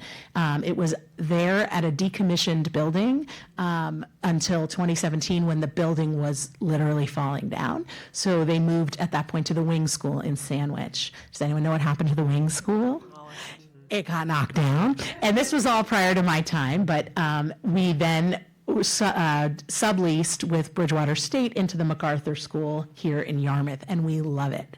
It is fantastic. Bridgewater had put about $3 million of their money into renovating the building, and since we moved in, we've put more than $5 million into the building, and I wanted to make sure that number was out there because it's a significant amount of money. One of the challenges with collaboratives is we have no ability to raise funds for capital planning and for purchasing and things like that. We you could say, you know, after the lease is up, you're out, and we're out, the districts are out that money, and they're out that stability for kids. So that's tricky. We're working with the legislation to hopefully fix that funding source. I also put in your packet the statewide financial support. So Senator Sear sent out a press release back in May because he put through $175,000 for us, the Cape Cod Collaborative specifically, to replace the boiler over at the MacArthur Building, which cost more than that, but it supported us being able to do that this summer, and that boiler needed to happen. There was no getting around it, and if we hadn't gotten that money, I'm not actually sure what we would have done. So we were super grateful for that. But I also put it in there just because I didn't know if the committee knew that was something that had happened in your town with the fair share funding. It went directly to that building and to serving the kids in at the Waypoint site. So what's next for us? I joked about this, the mission and vision. We're doing strategic planning this, we start in January. If you have any desire to put input into what the Cape Cod Collaborative does, please reach out. We are updating our articles of agreement because they drive everything we do, and they're also a little wordy and out of date. And then capital and facilities, as I mentioned, a lot of legislative advocacy on behalf of collaboratives, because right now, what we save, we're doing our annual report right now from last fiscal year, and we save the districts anywhere from, each district, we save them anywhere from $40,000 a year to millions of dollars a year between transportation and programs and services. If we can't provide services here on Cape, not only do they have to go to a more expensive site, it's a more restrictive setting for children, so they're not able to then benefit from being in their home, in their community, being on their own sports teams, but also you have to pay for transportation over the bridge. And I can't even describe for you how extremely expensive transportation is for special education. So I wanted to just, like I said, put that out to you just as a piece of information and say hi and see if there were ever any questions that you had that I could answer or and hopefully be able to collaborate moving forward. So thank you for the time. Thank you very much, Dr. Hanscom. I appreciate the update. I think, so just for the public to understand kind of where we are with this is, we had a partnership with Bridgewater. I wasn't on the board at the time that I know you said you had a sublease, but I actually had gotten just today, the actual leases. And it appears to me that the lease is directly with the town to you. And that's where, I guess the mechanics that I was trying to figure out how lawfully, without them being there, if they vacated the building, and it's sad because we had a lot of high hopes for what they were going to bring to our community, and it didn't really come to fruition. The reason that we, at the time, did the lease for the dollar was because we really were encouraged that we were going to get, programmatic, a full scope of programs there that was going to, they came and they had done a great amount of research about, our educators need to be recertified, and they were going to do that there instead of our educators having to go off Cape. There was just a whole litany of great things. And Ed, I just remember him being here, and at the time we were talking about redeveloping Route 28, and I was like, oh, well, maybe they will want some of these older hotels to be dormitories, and we could really make it into having a program here. And it didn't work out. And it's sad. And then we heard that they're leaving, right? And Can I speak to that? Because I called President Clark because we meet and we talk about planning for all of the things you described. The collaborative can be the conduit to. And they're not leaving. They're definitely not going to Sandwich. I heard that on the video. And actually on their own website, it said that this facility was closed. They took the sign down. So maybe I asked him about it because I was like, do I not know? Is something happening that? And he was like, there's nothing happening in Sandwich. So he should come out and talk to you all. I really think, but I get it. So as you know, we are in a situation where we need to build a new school. We need to build a new library. And we literally need to look at all of our resources and make sure that we present something in the most cost-effective way to the taxpayers. And that's what it came down to. That's why the building came into conversation with Bridgewater going. So it was no disrespect to what you're doing. You actually, the collaborative saves the district a ton of money to educate our own students here. We understand that, and we're not trying to put you out, but we need to look at all of our options. And so I had been asking for a copy of the lease to figure out the mechanics of how you're there, if you were there under them, and whether or not they had the ability. I know the board at the time approved it and has approved it since, or if there was a direct, and what that means if the rest of the building is vacant, you know, for you. So I think it's great that you're here, but all those things play into our conversation. So I just, and not just for you, but for the public to have a little bit of background of why you're really here. And, you know, you heard us talking about the building, and, you know, we had a lot of questions. So, and that's not minimizing the work that you do. So does anybody have any questions? I just had one, sorry. Do you have a question? Nope. Okay. I just want, the busing. Mhm. I know that Dr. Smith has talked about how much the busing is costing. So you said that you provide some of that? Not for Dennis Yarmouth. We bid when districts are out for bid for their transportation contracts. We do bid, or we talk to the superintendent and say, "Do you want us to?" You know, because we're also in a trailer, like, so it's not, we are out of space, but we certainly are open to having conversations about providing it for anybody who wants us I'm sure to. he's totally aware of that. Oh, yeah, he's a great, he is a great partner to the collaborative, So Dr. how Smith. do you, I'm just going to ask then, because I just want to know how you foresee your future there as the building perhaps becomes vacant. Are we looking, I guess we're still waiting for Bridgewater to make an official actually, announcement to us, or? No, the situation as it stands today is that the building is under lease to Bridgewater State University through the Commonwealth of Massachusetts. And they have subleased it to the collaborative, but they couldn't do that on their own. It came in front of the select board, and so the select board approved, and there is that second instrument, which was the agreement and approval to have the sublease to the collaborative. So the lease currently extends through 2031.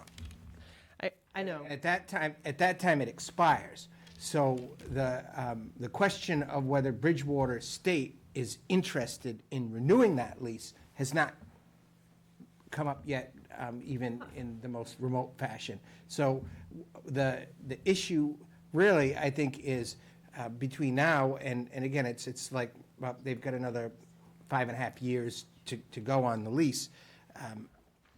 It has to be determined what the next lease, if any, is going to be comprised of. And at the time, you know, the collaborative, you know, that when they came in front and were approved the first time, they indicated at that time that they had a strong desire to locate in that building after this current term of the lease. So we've been informed of that, but so far, the only decisions that have been addressed is the renewal of the lease that originally happened. So there is a current lease in place, but it does have a sunset. Well, I'd like to have Bridgewater in, because in my opinion, they haven't held up to their end of the deal. I don't think it's a value to our taxpayers at this point in time that they pay $1 and provide zero service to the town. That's not what we entered into the lease for. That's my personal opinion. I think we need to resolve that before we can make any determination on the building or the great work that they're doing there. I mean, maybe we could look at it for something else that partners with what they're doing. Maybe they want to expand their program, but right now, you know, I think it was a missed opportunity at town meeting to not do the feasibility study for the building, because one way or the other, we need to know what we're dealing with there. And as it sits now, this has nothing to, I'm sorry to even bring you into this, but it's all kind of together. You know, I think that the lease that we entered into with Bridgewater isn't being upheld to what the agreement was, and I think that that's cause for termination. That's my personal opinion. So I was just trying to figure out if they had the right to sublease, if the agreement with them was between them and Bridgewater or us, and what happens if Bridgewater leaves to them. Two instruments. Yeah, so. Well, again, it's legal because it was approved by the select board. In other words, Bridgewater State does not have the authority on its own to sublease But to if anyone. Bridgewater's not there anymore, where does that leave the lease at all? I mean, if they're not providing the programs that they were going to, why would the taxpayers want to lease that building to them for $1? It's not, like I said, granted, we're not paying insurance for a vacant building, which is great, because that's very, very expensive, but maybe we can utilize it for something better. And still take care of the cooperative. Yeah. Collaborative. Yeah, I had a question. Is Bridgewater charging the collaborative No. rent? No. So they're not profiteering? No. And we are using the entire space for our program. I wanted to clarify that too. I mean, it's not, we have the enrollment we are using all of it. The entire building? Yes. So We you're use- using the Bridgewater section? There is no Bridgewater section that is marked. Exactly my point. They're not there. It's just a. But we have met with them about offering those licensure programs. I think, and again, I'm not here to defend, I wasn't here, but I have a lot of dreams and ambitions for this program, for Cape Cod Collaborative, and one of them is that licensure can happen here in Yarmouth. And I think Bridgewater, we can still partner with them wherever they end up going. We can provide licensure opportunities for our teachers here without them having to cross the bridge. The collaborative can facilitate that. So I've met with them lots of times to talk about the way we can do that. I don't have any more information, obviously, because that's but I want to make sure you know my vision is what you just described for that space. It's a hub for our communities to be able to get what they need so we can provide the best schools that we have great schools here, so. Thank you. Just one, do you find the stairs are a problem? I mean, it's been brought up that There's an elevator for anyone who has mobility challenges, but for the current caseload we have, no, they're able to, they're faster than I am. Are you kidding? Dorcas, did you have any questions? Mark, do you have any questions? No, I don't, thank you. well presented, Tracy. I'm sorry, I had to go off on that No, diatribe, but. that's why I came, really. And I wanted you to be able to have that conversation with us directly, because we've been having it really behind the scenes. Right. Without knowing, and it just seems to be continuing to. Can I ask one more favor? Absolutely. I think you were starting to say, like, what's your vision for that? And I don't know, because I have a board too, but I would love to be a part of any conversations about that building that happen. Not a decision maker, that's not up to me, but I would love to be considered as a partner, a thought partner around this. Well, you should be. You guys have also, and I know Bridgewater invested quite a bit of money, but you've also invested a lot of money into the building, and we certainly appreciate that. And again, it's a huge savings to have the collaborative within our own community, and especially for transportation and not having to send them off Cape. So, I'm very familiar. The collaborative has been around for many, many years in many different forms, and. When I was at Matikes, they had the collaborative even within that the students were able to work with some of the other students, and I thought it was a great program, and you continue to do good work. It's none of that. It's really the structure, so. Yeah, Madam Chair, if I could just make one point. I've expressed a lot of interest in the past with respect to repurposing the building in utilizing it. And I just think it's important for you to understand. I don't know if the other board members shared this with you, but my concern is that we have a lot of buildings. We've unloaded. We have MacArthur School that some might say is somewhat underutilized. We had a plan with Bridgewater State that was in place with a grand vision, a grand dream, and that didn't pan out. And then we also have the Matikee Middle School. We're trying to figure out what to do with that. And then pretty soon we're going to have the Marguerite Small School, and then we have to figure out what to do with that. So we seem to be gaining a lot of underutilized buildings, while at the same time when you look at our capital plan, we have all these new initiatives and new buildings that we need to address. And let's put it this way, there are needs, whether or not there are buildings or the building side of it still may be a question, but, you know, we're being asked to fork up a lot of money for possibly a new elementary school. We're going to go into a feasibility study on that. There's some that believe that an option that we should be looking at is how do we utilize an existing building for that? What's the best one? We have a proposal for a new library in town. The cost estimates, just on the cost estimates alone between a new school and a new library, we're hitting $100 million for those two buildings. We need to do a fire station.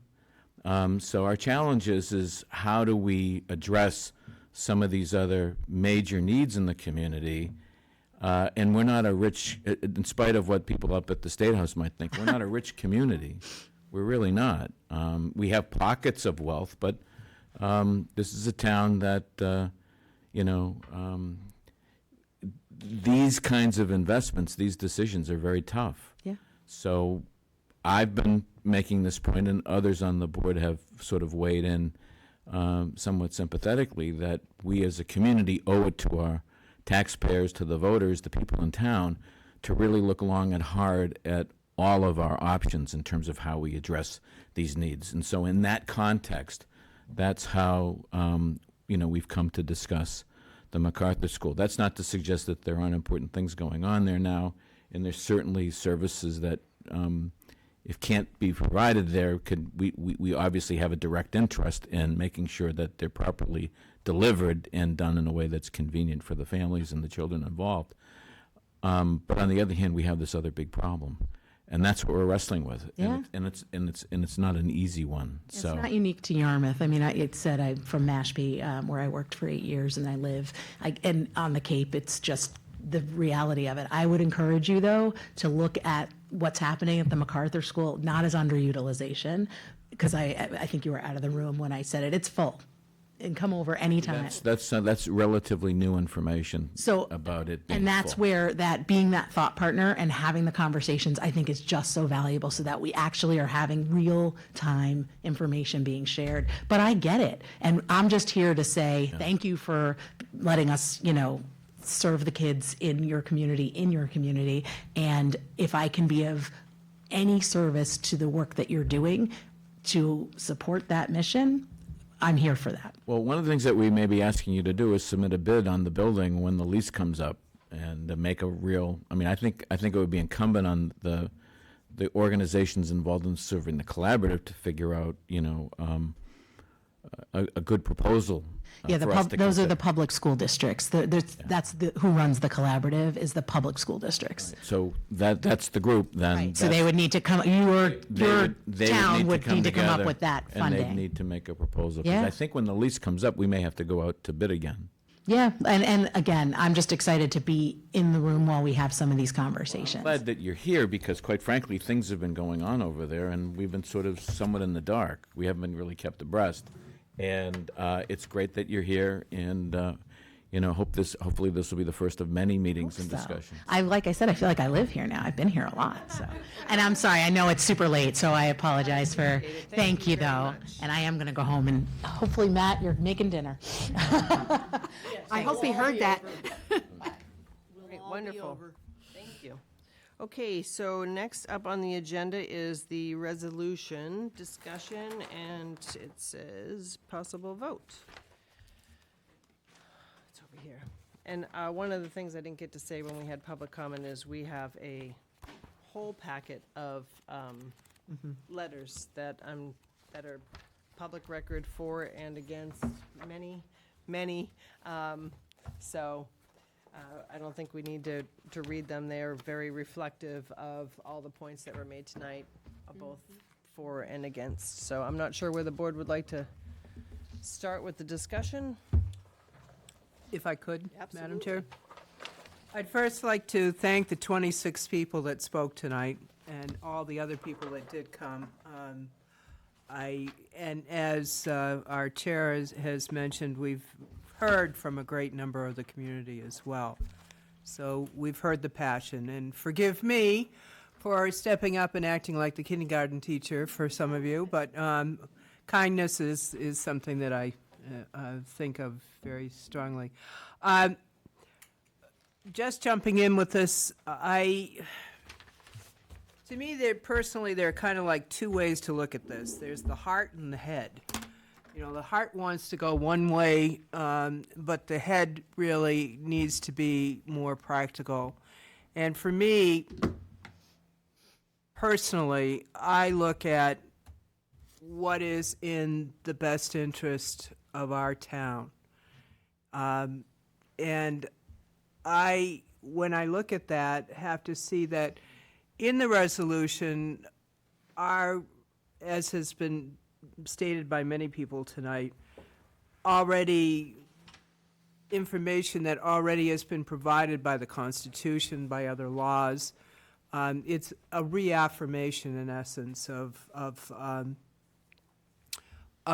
those items.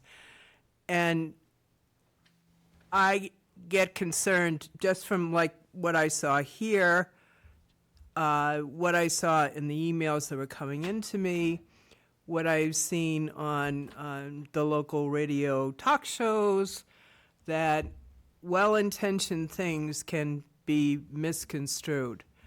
And at the end of the day, when I put all of that together, for me personally, I don't think it's in the best interest of Yarmouth to go forward with a resolution. Mark? Well, first of all, my reaction right off the bat to this is, I think tonight is one of the reasons why I love this town. We had people with passion speaking on all sides of it, and they were candid, they were real. They spoke from the heart, they spoke from the brain, or wherever their words of wisdom, their thoughts were coming from. And this room certainly was packed, and I think it speaks well to Yarmouth that we have people this engaged and this concerned about matters like this. I will admit, I just got my packet. I came to this meeting a little bit late. I've got a whole packet of emails and stuff that I would certainly welcome to go through.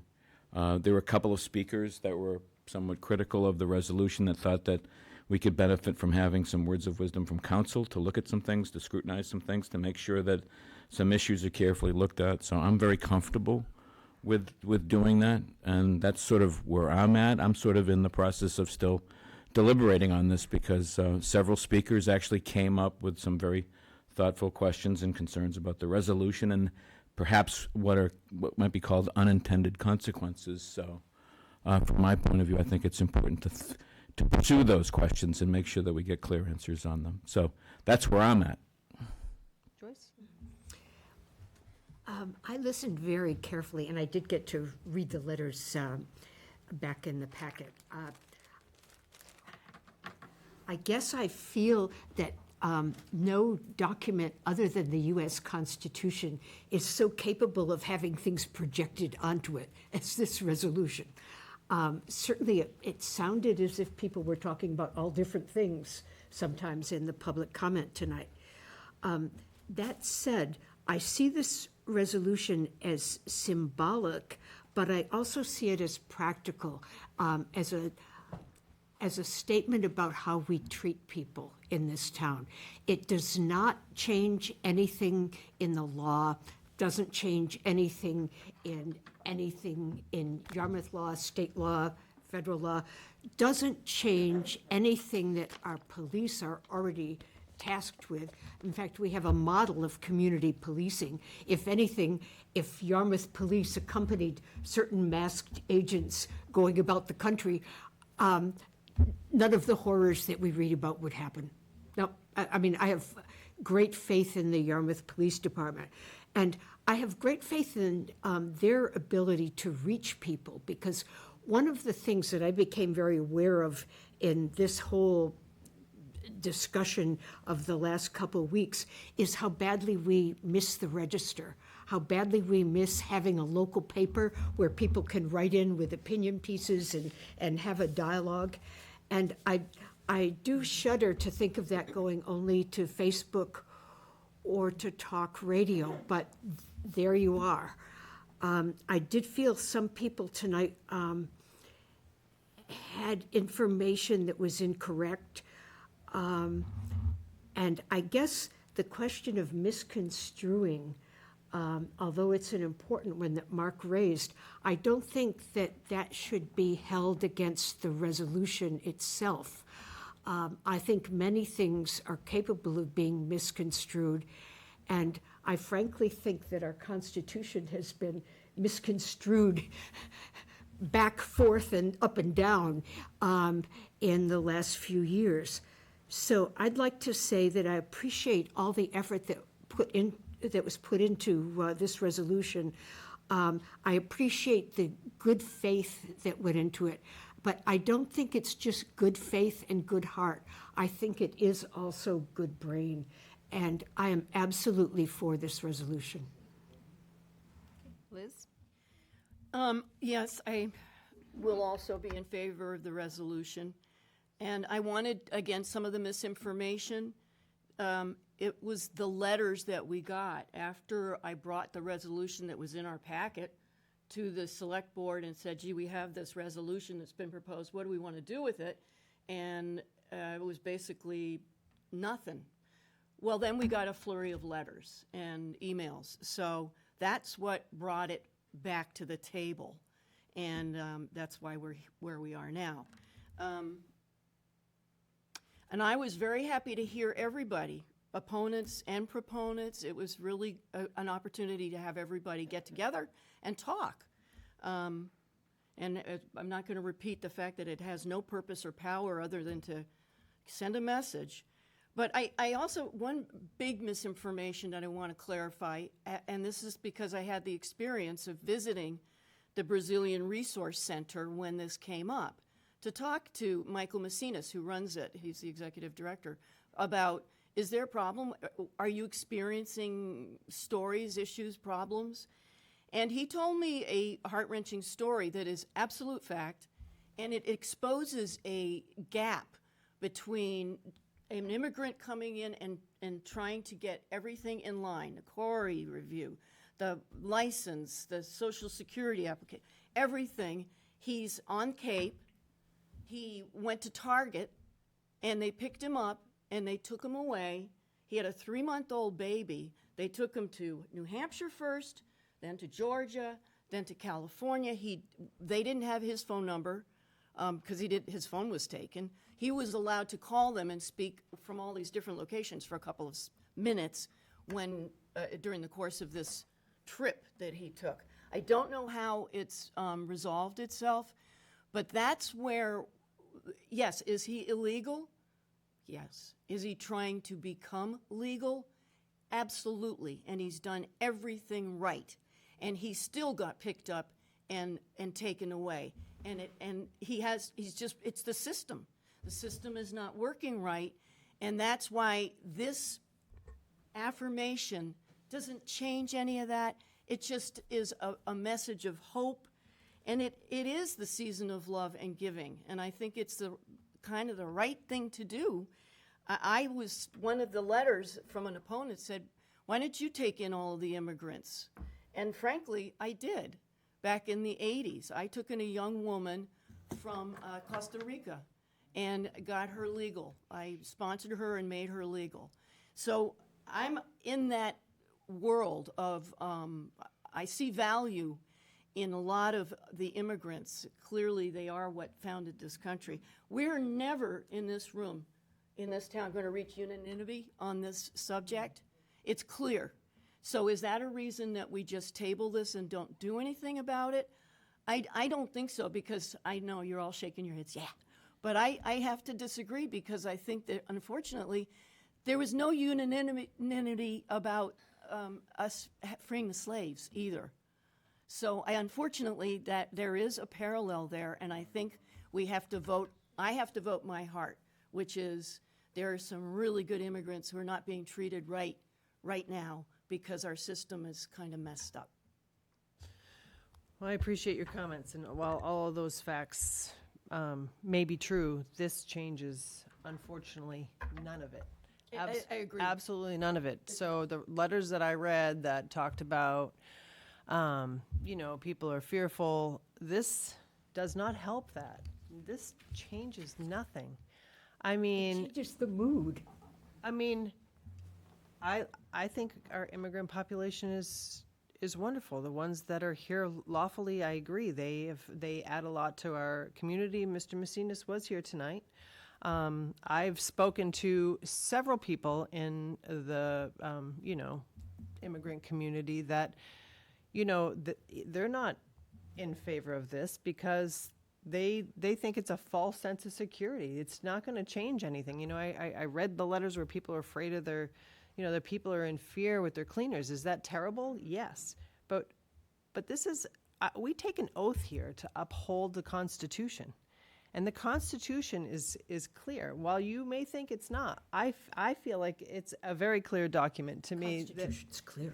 So, We all agree on that. So we agree it's not changing the Constitution. So I don't understand why people keep So going to me, back this to that. this is useless. I mean, you it's could be absolutely considered useless. useless, If this indeed. board wants to talk about something that is affecting Yarmouth residents, and I've said it before, I think everybody should be treated fairly. Show me a case of somebody in Yarmouth that we have, that, told you the of story. something that we have control over, and I will be glad to discuss it. If there's something that we can affect change on, we cannot affect change here. It has nothing to do with our board. This has nothing to do with our board. It is a feel-good, I agree. And I mean, I love all people, and I know it's going to be taken that, she doesn't have a heart. It's not that at all. It's not that at all. I find this to be completely a distraction to what we should be doing here.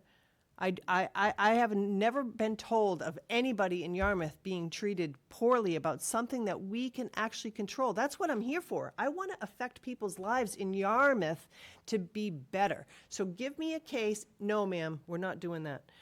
Give me a case where we can affect change and look at a policy decision that will actually do something, and I would love to take that up, because I think that that's where we have control. This is a federal issue. Our immigration system is broken. It's a complete slippery slope. I would never vote for this. So that's my opinion. That's where I'm at. I don't think it's a surprise to anybody. I've been very clear on my position from the beginning. I completely love the fact that people come out and they should be heard by their government. And if there was unanimity, as you've said, and I felt like that the majority of the people of Yarmouth, I would put my own feelings to the side and vote for what I felt that the majority of people in Yarmouth want. But we're elected by the people who are registered voters in this town, and we have a duty to keep them safe, and this does not do that. And I just, that's how I feel. So, I don't know. Go ahead, Joyce. Oh, thanks. I was just going to say, I have been so engaged in watching American Revolution, the Ken Burns series. I mean, I can't believe, meals went to the side, schedules got changed. And that was even though I knew the ending, because it was so engaging. And if people only acted on what they could control, there would have been no American Revolution. And as we think about things that are only symbolic, I say, how do we begin our meetings? How do we pair off for life? Marriage. I mean, how do we put people to rest when their life is over? Funerals, and in the case of Irish people, wakes. All we do, when you think about it, that really matters to us is tangled up in symbols. And I actually think symbolic is an important thing to do aspirationally, sometimes until you can get to something that's more practical on the ground, because we all need to be better than we are. The country needs to be better than it is, but the town, I feel great faith, is always aspiring to be better. And I count all town employees, police department, fire department recently called on in a very sad situation. I count all those people in it. But we can never just stop with what we currently have under our control. Anybody else have anything to say? I don't personally. I mean, we could get an opinion from legal, but there is no actionable items in here, so I'm not sure what it. That only delays the situation. I personally feel that we really should come to a decision tonight. I think that the people themselves are kind of waiting for that. Well, and if someone doesn't like it, they can petition an article. Waiting a and bring it long to- time They can in some bring it to town cases. meeting if they want to and let the town take care of it, but from where I sit, I can't support this. And as well as I want to treat everybody fairly, I think the slippery slope effect is what we heard tonight from what will be next. And I have zero interest in that. I think that if we ever got involved in trying to tell our police department what to do or interact with what do they call them? The thugs. They're doing their job. They have a job to do. We have a job to do. This isn't it. So, Madam Chair, I would make a motion that we not approve the resolution. I'd second that. Any discussion on that motion? I feel it's ducking our responsibilities. Understood. All those in favor? Aye. Any opposed? Aye. Okay. I think we should say nay, just to be sure. Nay. So it doesn't pass, so you can make your own motion. I move that we approve the resolution as presented by concerned citizens. Is there a second to that motion? Any discussion on the motion? All those in favor? Aye. Aye. Opposed? Nay. All right, so that's it. It's done. It did not pass. It didn't pass on either side, so we will not act on the motion. Okay, our next agenda item is. Madam Chair? Yes, ma'am. Could I make Sorry. another I'm motion? sorry, absolutely. I would like to move that we take the draft resolution and present it to town council for review and invite council to provide comments based on some of the legal questions that were raised at tonight's meeting. That's my motion. I can second that. Any discussion on the motion? All those in favor? Aye. Opposed? Nay. Nay. Okay, passes. So we'll get an opinion on that, and then what? Discuss it again? Yeah. Yeah. All right, so our next item is to accept the Mass Development Grant. A vote and discussion. We all have in our packet a letter from Julian Sears' office. Is that? No, on that's this the one, right? and I Oh, can the one just after it. give a brief, there's a letter from Mass Development that awards a grant in the amount of $200,000 for site readiness for the Matakees redevelopment project to prepare it to move forward as the board had directed at your last meeting, but we Folks, had the vote excuse me. to approve the grant. Folks, we're still in the middle of the session here, so if you could take your comments outside, that'd be great. Thank you very Thank much you. all for coming. And this includes the key work that we would start immediately is the feasibility and market analysis that's required to put together the proposal so that we can be prepared to go to the market and see if we can come up with a feasible program. Excellent. Would be for the recreational facility supplemented with housing. Is it based on a decision from Muck in terms of direction?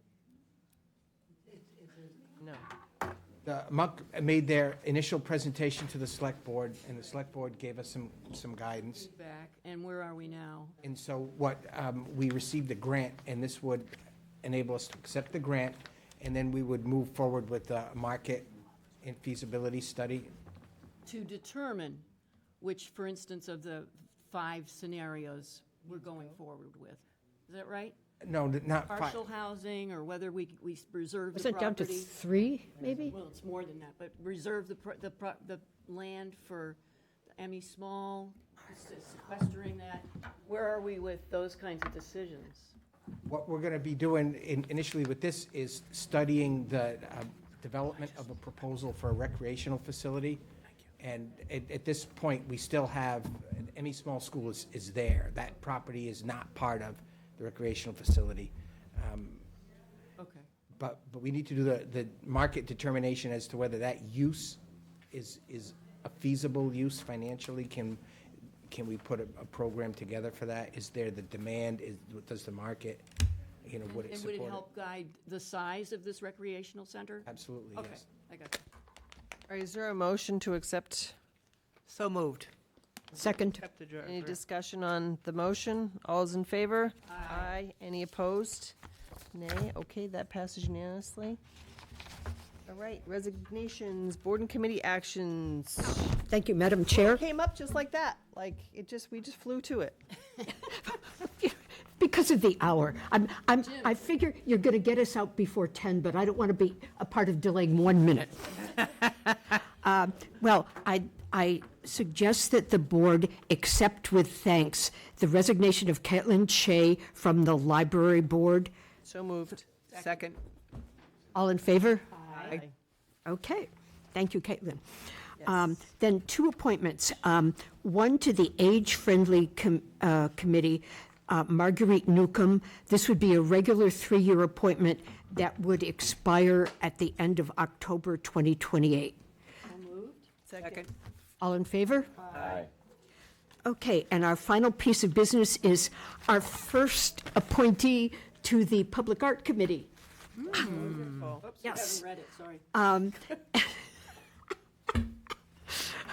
I'm crushed, Liz, crushed. I would say crushed more times except the time. So I would like to propose Aman Sharma as the first member of the Public Arts Committee, a regular 3-year appointment that will expire at the end of December 2028. So moved. Second. All in favor? Aye. Thank you. Thank you, Joyce. Next, we have our minutes of January 21st. I move we accept the minutes of January 21st, 2025. Second. All in, Any discussion on that? All those in favor? Aye. Any opposed? And we have November 17th as well. That was I fast. move we accept the minutes of November 17th, 2025. second. Okay, any discussion? All those in favor? Aye. Opposed? It passes unanimously. We have upcoming agenda review. Now, our next meeting is the 16th, and I will not be here. So, Date? the 16th. You're not going to be No, here. I won't be here. So we have a liquor license for Bass River Golf Course. Was that on there before? New liquor licenses. Yeah. I didn't know that was on there. Did that just get on there? Yes, that is a request from, they just did an RFP, and they're changing the vendors at the restaurants, and so they need to redo, the liquor license isn't being renewed, it's in the name of the old purveyor, and so the recommendation is to put the license in the name of the town with the manager designated as the vendor. I think that's a conflict. ABCC has requested it. I know, but how do we act upon a license that we hold? Oh, that is easy. You can do that. That's not a conflict. You don't think so? No. Huh, okay. And it can't wait till January 6th without doing harm? Given that our chair is the chair of licensing, it would be No, we could probably see if they could delay it. without, I would suggest that. Barn trailer transfer dispatch, which is a update we've been waiting on for a while. I'll have to watch that. National Grid storage tank replacement. Capital improvement presentation, these are both tentative, and community and economic development, special event funding. I think that would be great. We need to get back to that because there's already people interested in utilizing some spaces, and we need to talk about. Where do we stand with that committee? Who's on it now?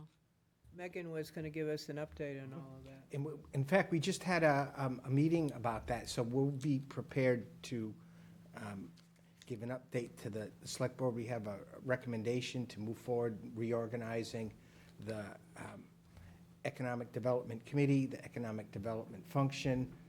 We've been working with the budget to get adequate funds for that, and I think we're preparing right now to make a presentation to the select board, because you had indicated that was one of your high priority goals, and you requested a report on that. So we've made substantial progress, and I think right now we're preparing to come in and make a So presentation. you're ready for the 16th to do that?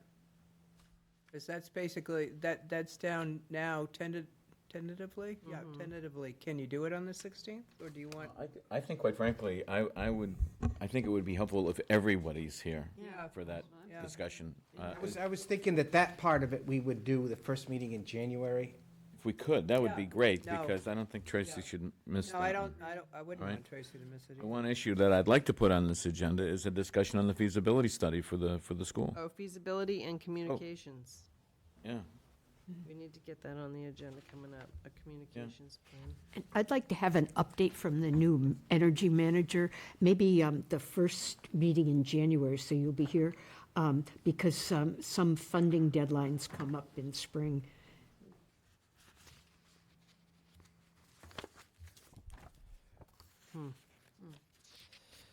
While we're updating and thinking about funding. Energy manager. Well, so feasibility, we need to get on there. Is that on the upcoming? Let's see, which feasibility would that be, the Emmy Small? Yes. Yes. What date? I want to make sure, and just so that there's no mystery about this, the state has approved a scope, but we really haven't had a chance to talk about the scope of that. And I can recall that at town meeting, when that slide showed up on the screen, I clearly recall a reaction on the board, and I won't repeat what I heard, but it was a surprise, all right? The scope of work for the feasibility study. Typically in studies like this, you don't just confine your options to 3 options, all right? You need. You're talking about the school, the financial. We're talking about the proposed feasibility study on the new school. Right. Is that the one that the finance committee did not? No, this is the one that was approved at town meeting. Yeah. Okay. And we recommended it. But I think some of us thought that there'd be more of a deliberation, more discussion on the scope of that Surprised to see study. that it was so limited already without really taking everything. in. Exactly, and And it was me, I think, that commented, because it was, one of the proposals was a combination of a new school that included Station Ave, which was the first time I had ever seen that. well, that's been mentioned before at prior meetings. But I don't dispute that you might not have been familiar with it. But to me, what was new was the proposal of a combined school someplace else. Yeah. And again, we're still in the combined school, and I think the other thing is quite frankly, there are other members representing Yarmouth on this Marguerite Small School Building Committee that have raised questions about the enrollment numbers.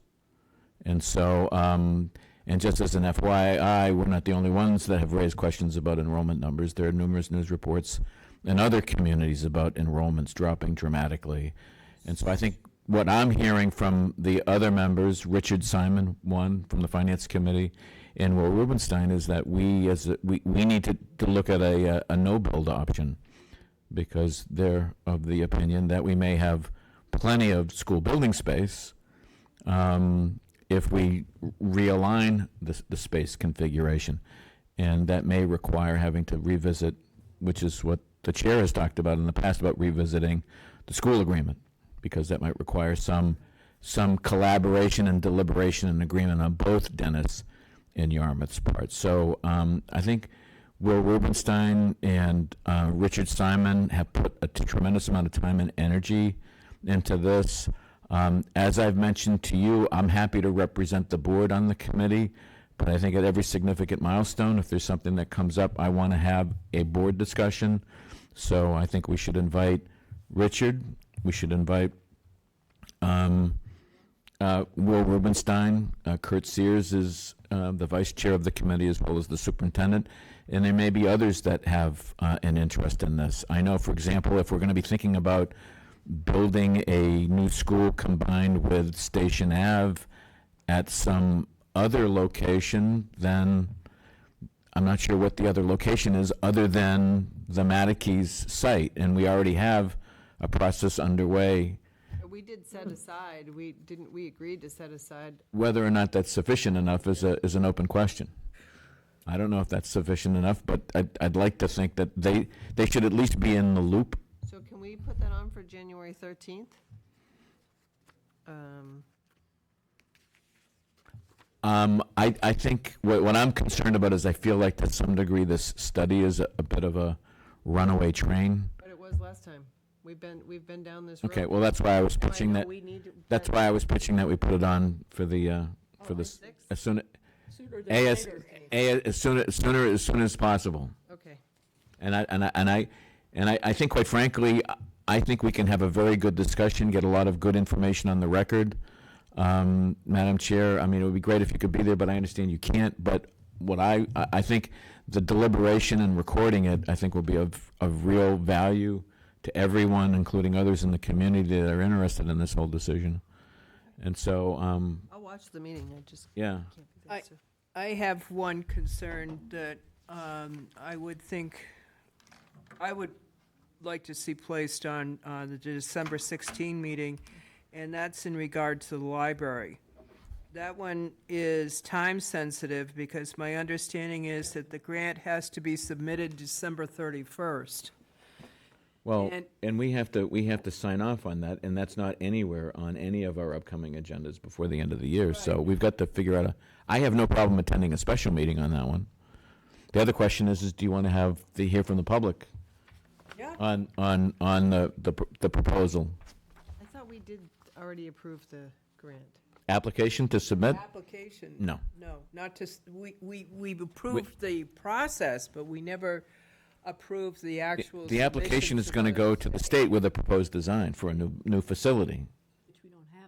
We don't even know what's in it. You have, yeah, so we need to be briefed on We that. liked the new design that came up, no? But I think we need to I'm not know sure a we little can bit. afford it, but yeah. Well, that's the thing, we're gonna, okay, This- so we need to get that on too. We need, because otherwise we won't be able to submit an application unless we endorse an applicant. We have to submit an application. Haven't been rattling our, well, I guess Dorcas is Maybe, Because we otherwise drop out of the queue, right? We're the Board of Selectmen. Our job is to apply for, accept, and expend grant funds.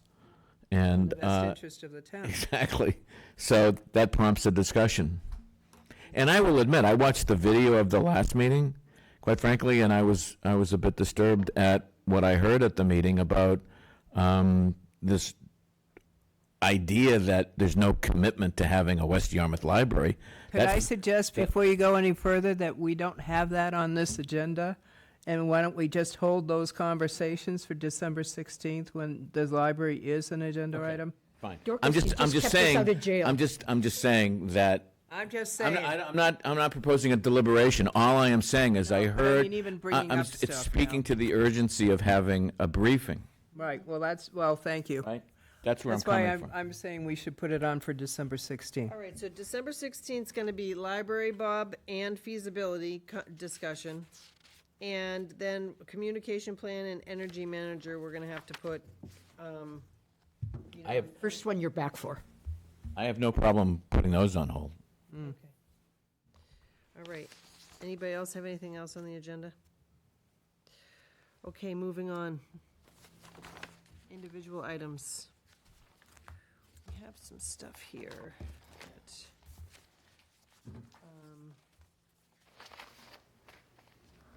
I don't have anything. Sorry to disappoint you. Liz. I am empty too. well, we have some informational items in the packet here.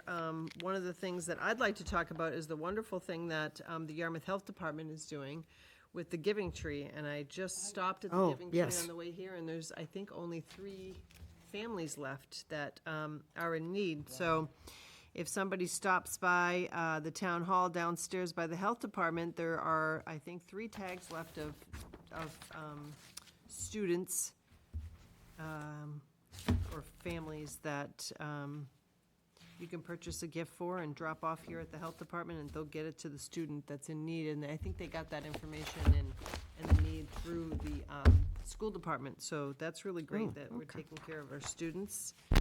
And let's see what else we have in here. Anything else that needs mentioning? Da-da-da.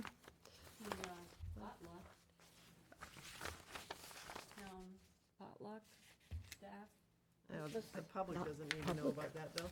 No, but a blood drive would be good for them to know. There's going to be a community blood drive on Friday, January 23rd at the LaRusso Lodge at Flax Pond. That's great. And unfortunately, over the holidays is a time when blood is desperately needed. All right. Mark, do you have any items? Dorcas? I'm fine, Madam Chair. All right, Bob, take it away. Okay, well, the first thing is the consent agenda. We have 3 donations for the Fire Department, Conservation Division, and Senior Center. I move we accept the consent agenda. Second. All those in favor? Aye. Any opposed? Great. Okay, just to recap a few items, things have been moving so fast, I'd like to just take a moment. I wanted to thank the Select Board and also everyone who worked so hard to prepare for our Fall Town meeting that we just held, which seems like ages ago. This really was a culmination of a tremendous amount of hard work, and it was nice to see it come together in the community to come together around all of those issues. And I think special thanks this year also goes to our planning board and our town planner for all of their work. I mean, we've got the new comprehensive plan and all of that zoning, and so it was a very successful town meeting, I felt, on most accounts. I wanted to let you know also, on November 20, we conducted a very detailed cybersecurity tabletop exercise to review all of our procedures across the boards and protocols for a cybersecurity emergency, which are happening so frequently. We're under constant attack. You have no idea. It is just a strange situation that's out there, but all of the departments participated in its increasingly important training, and we're on, I think this community is on the vanguard of the cybersecurity sort of training and preparation, and I think we do have a plan in case we're attacked, or a successful attack. We get a lot of attacks, but no one has infiltrated so far. While on cybersecurity, have you been to the Bridgewater State University Cyber Security Center? No, I have not, but I heard about it. You need to. Here in Yarmouth? Good one. I wish. No, the university received a ton of money to do training and to help towns address and identify cyber threats. So I was invited. Ever since the collaborative discussion's been going on, I've been getting a lot of invites from Bridgewater people. We're gonna outreach them because we are completely into that in a very big way. Yeah. And Well, Vinnie DiMacedo, the Director of External Affairs at Bridgewater State University, would love to support a field trip for Yarmouth folks to go there. I've talked to the county officials. Maybe the county can organize a municipal group to go over there, take a bus trip over there. They'll feed us, take care of us. And we can even do some simulated training or cyber exercises. I don't understand any of this stuff, but the people that do seem to think that they're doing a great job. that's great. That's awesome. And okay, I had also on my list, you need to know that we are right now completely immersed in the fiscal year 2027 budget process. We're currently meeting with all of the departments, going through everything with a fine-tooth comb. In fact, that was the meeting we got caught at by the speaker earlier today. I was preparing our budget for next year with department heads, and so it's great to see. And we invited them in, and I had a long talk. But you noticed the thought was there was something nefarious probably going on. Yeah, that it was. He thought it was nefarious, but we actually had a very good chat with him at the time. I thought he sort of knew what was going on. But at any rate, listen, it is a very challenging year for the budget. Simply put, costs in our community, especially in the education area, are growing faster than revenues. I know that sounds like a broken record, but this year is a big challenge, and so we're working very hard at trying to come up with a program that's going to work. budget recommendations will be prepared by the end of December. So you're going to have those for the first of the year, and we're going to be reviewing that. It's too early to make any statements on how it's going to turn out, but everyone is engaged fully, and people are aware of the importance and, you know, the issues and concerns that we have. Did you say that education costs specifically are rising? Specifically, education costs. You can see into the school budget? We had a meeting, a preliminary meeting that they've been doing, a lot of just high-level Spaghetti on the things, wall. but the Okay. projections aren't looking great. And the other issue is the actual enrollment at Cape Tech is up. Yeah. A large number of students for Yarmouth, and that's the first time we've seen that. Now, even without a budget increase, that's a big increase. So just be aware of that. Cape Tech is and I think that's another Wasn't it something like interesting 37 issue. kids? Yeah. You know, and why the sudden spike from Yarmouth? Something's happening in Yarmouth. So We need to get to the bottom of it, right? So that's an issue, and it There's impacts the sewer. enrollment. And I wanted to bring up also Yarmouth Port Christmas Stroll. Oh, yeah. So that's coming up on Sunday. Now, listen to this. I've accepted an offer from the Chamber of Commerce to perform at that event. Whoa, I'm going. So does that mean peace is broken up between the town and the chamber? Yes, that, you know, and so I thought, you know, to spread holiday cheer, you know, keep the public outreach, community building, and goodwill for, you know, this wonderful community, especially your guitar? in yes, I'm going to be singing and playing guitar. At Thatcher Hall, where will you be? Definitely have to go. We have to be Where will there. you be and what time? Well, I've been told that it's potentially the Golden Jalapeno. Oh, wow. And I think, you know, look for me maybe between the hours of We 1. need backup vocals. I see some volunteers over I here. have a tambourine if you need. Bring it. We'll be singing some Christmas songs, but not only Christmas songs, other songs to make it fun as well, and something for the, you know, the community to hopefully participate and bring a little human side and love and joy to folks in town. So, so that's happening. I wanted to let you know. Big news. We should have started the meeting with that. Sunday, huh? Sunday. That's all I have for tonight. That's a lot. That's a lot, yeah. Madam Chair, I'd like to make a motion to adjourn. Second. All those in favor? Aye.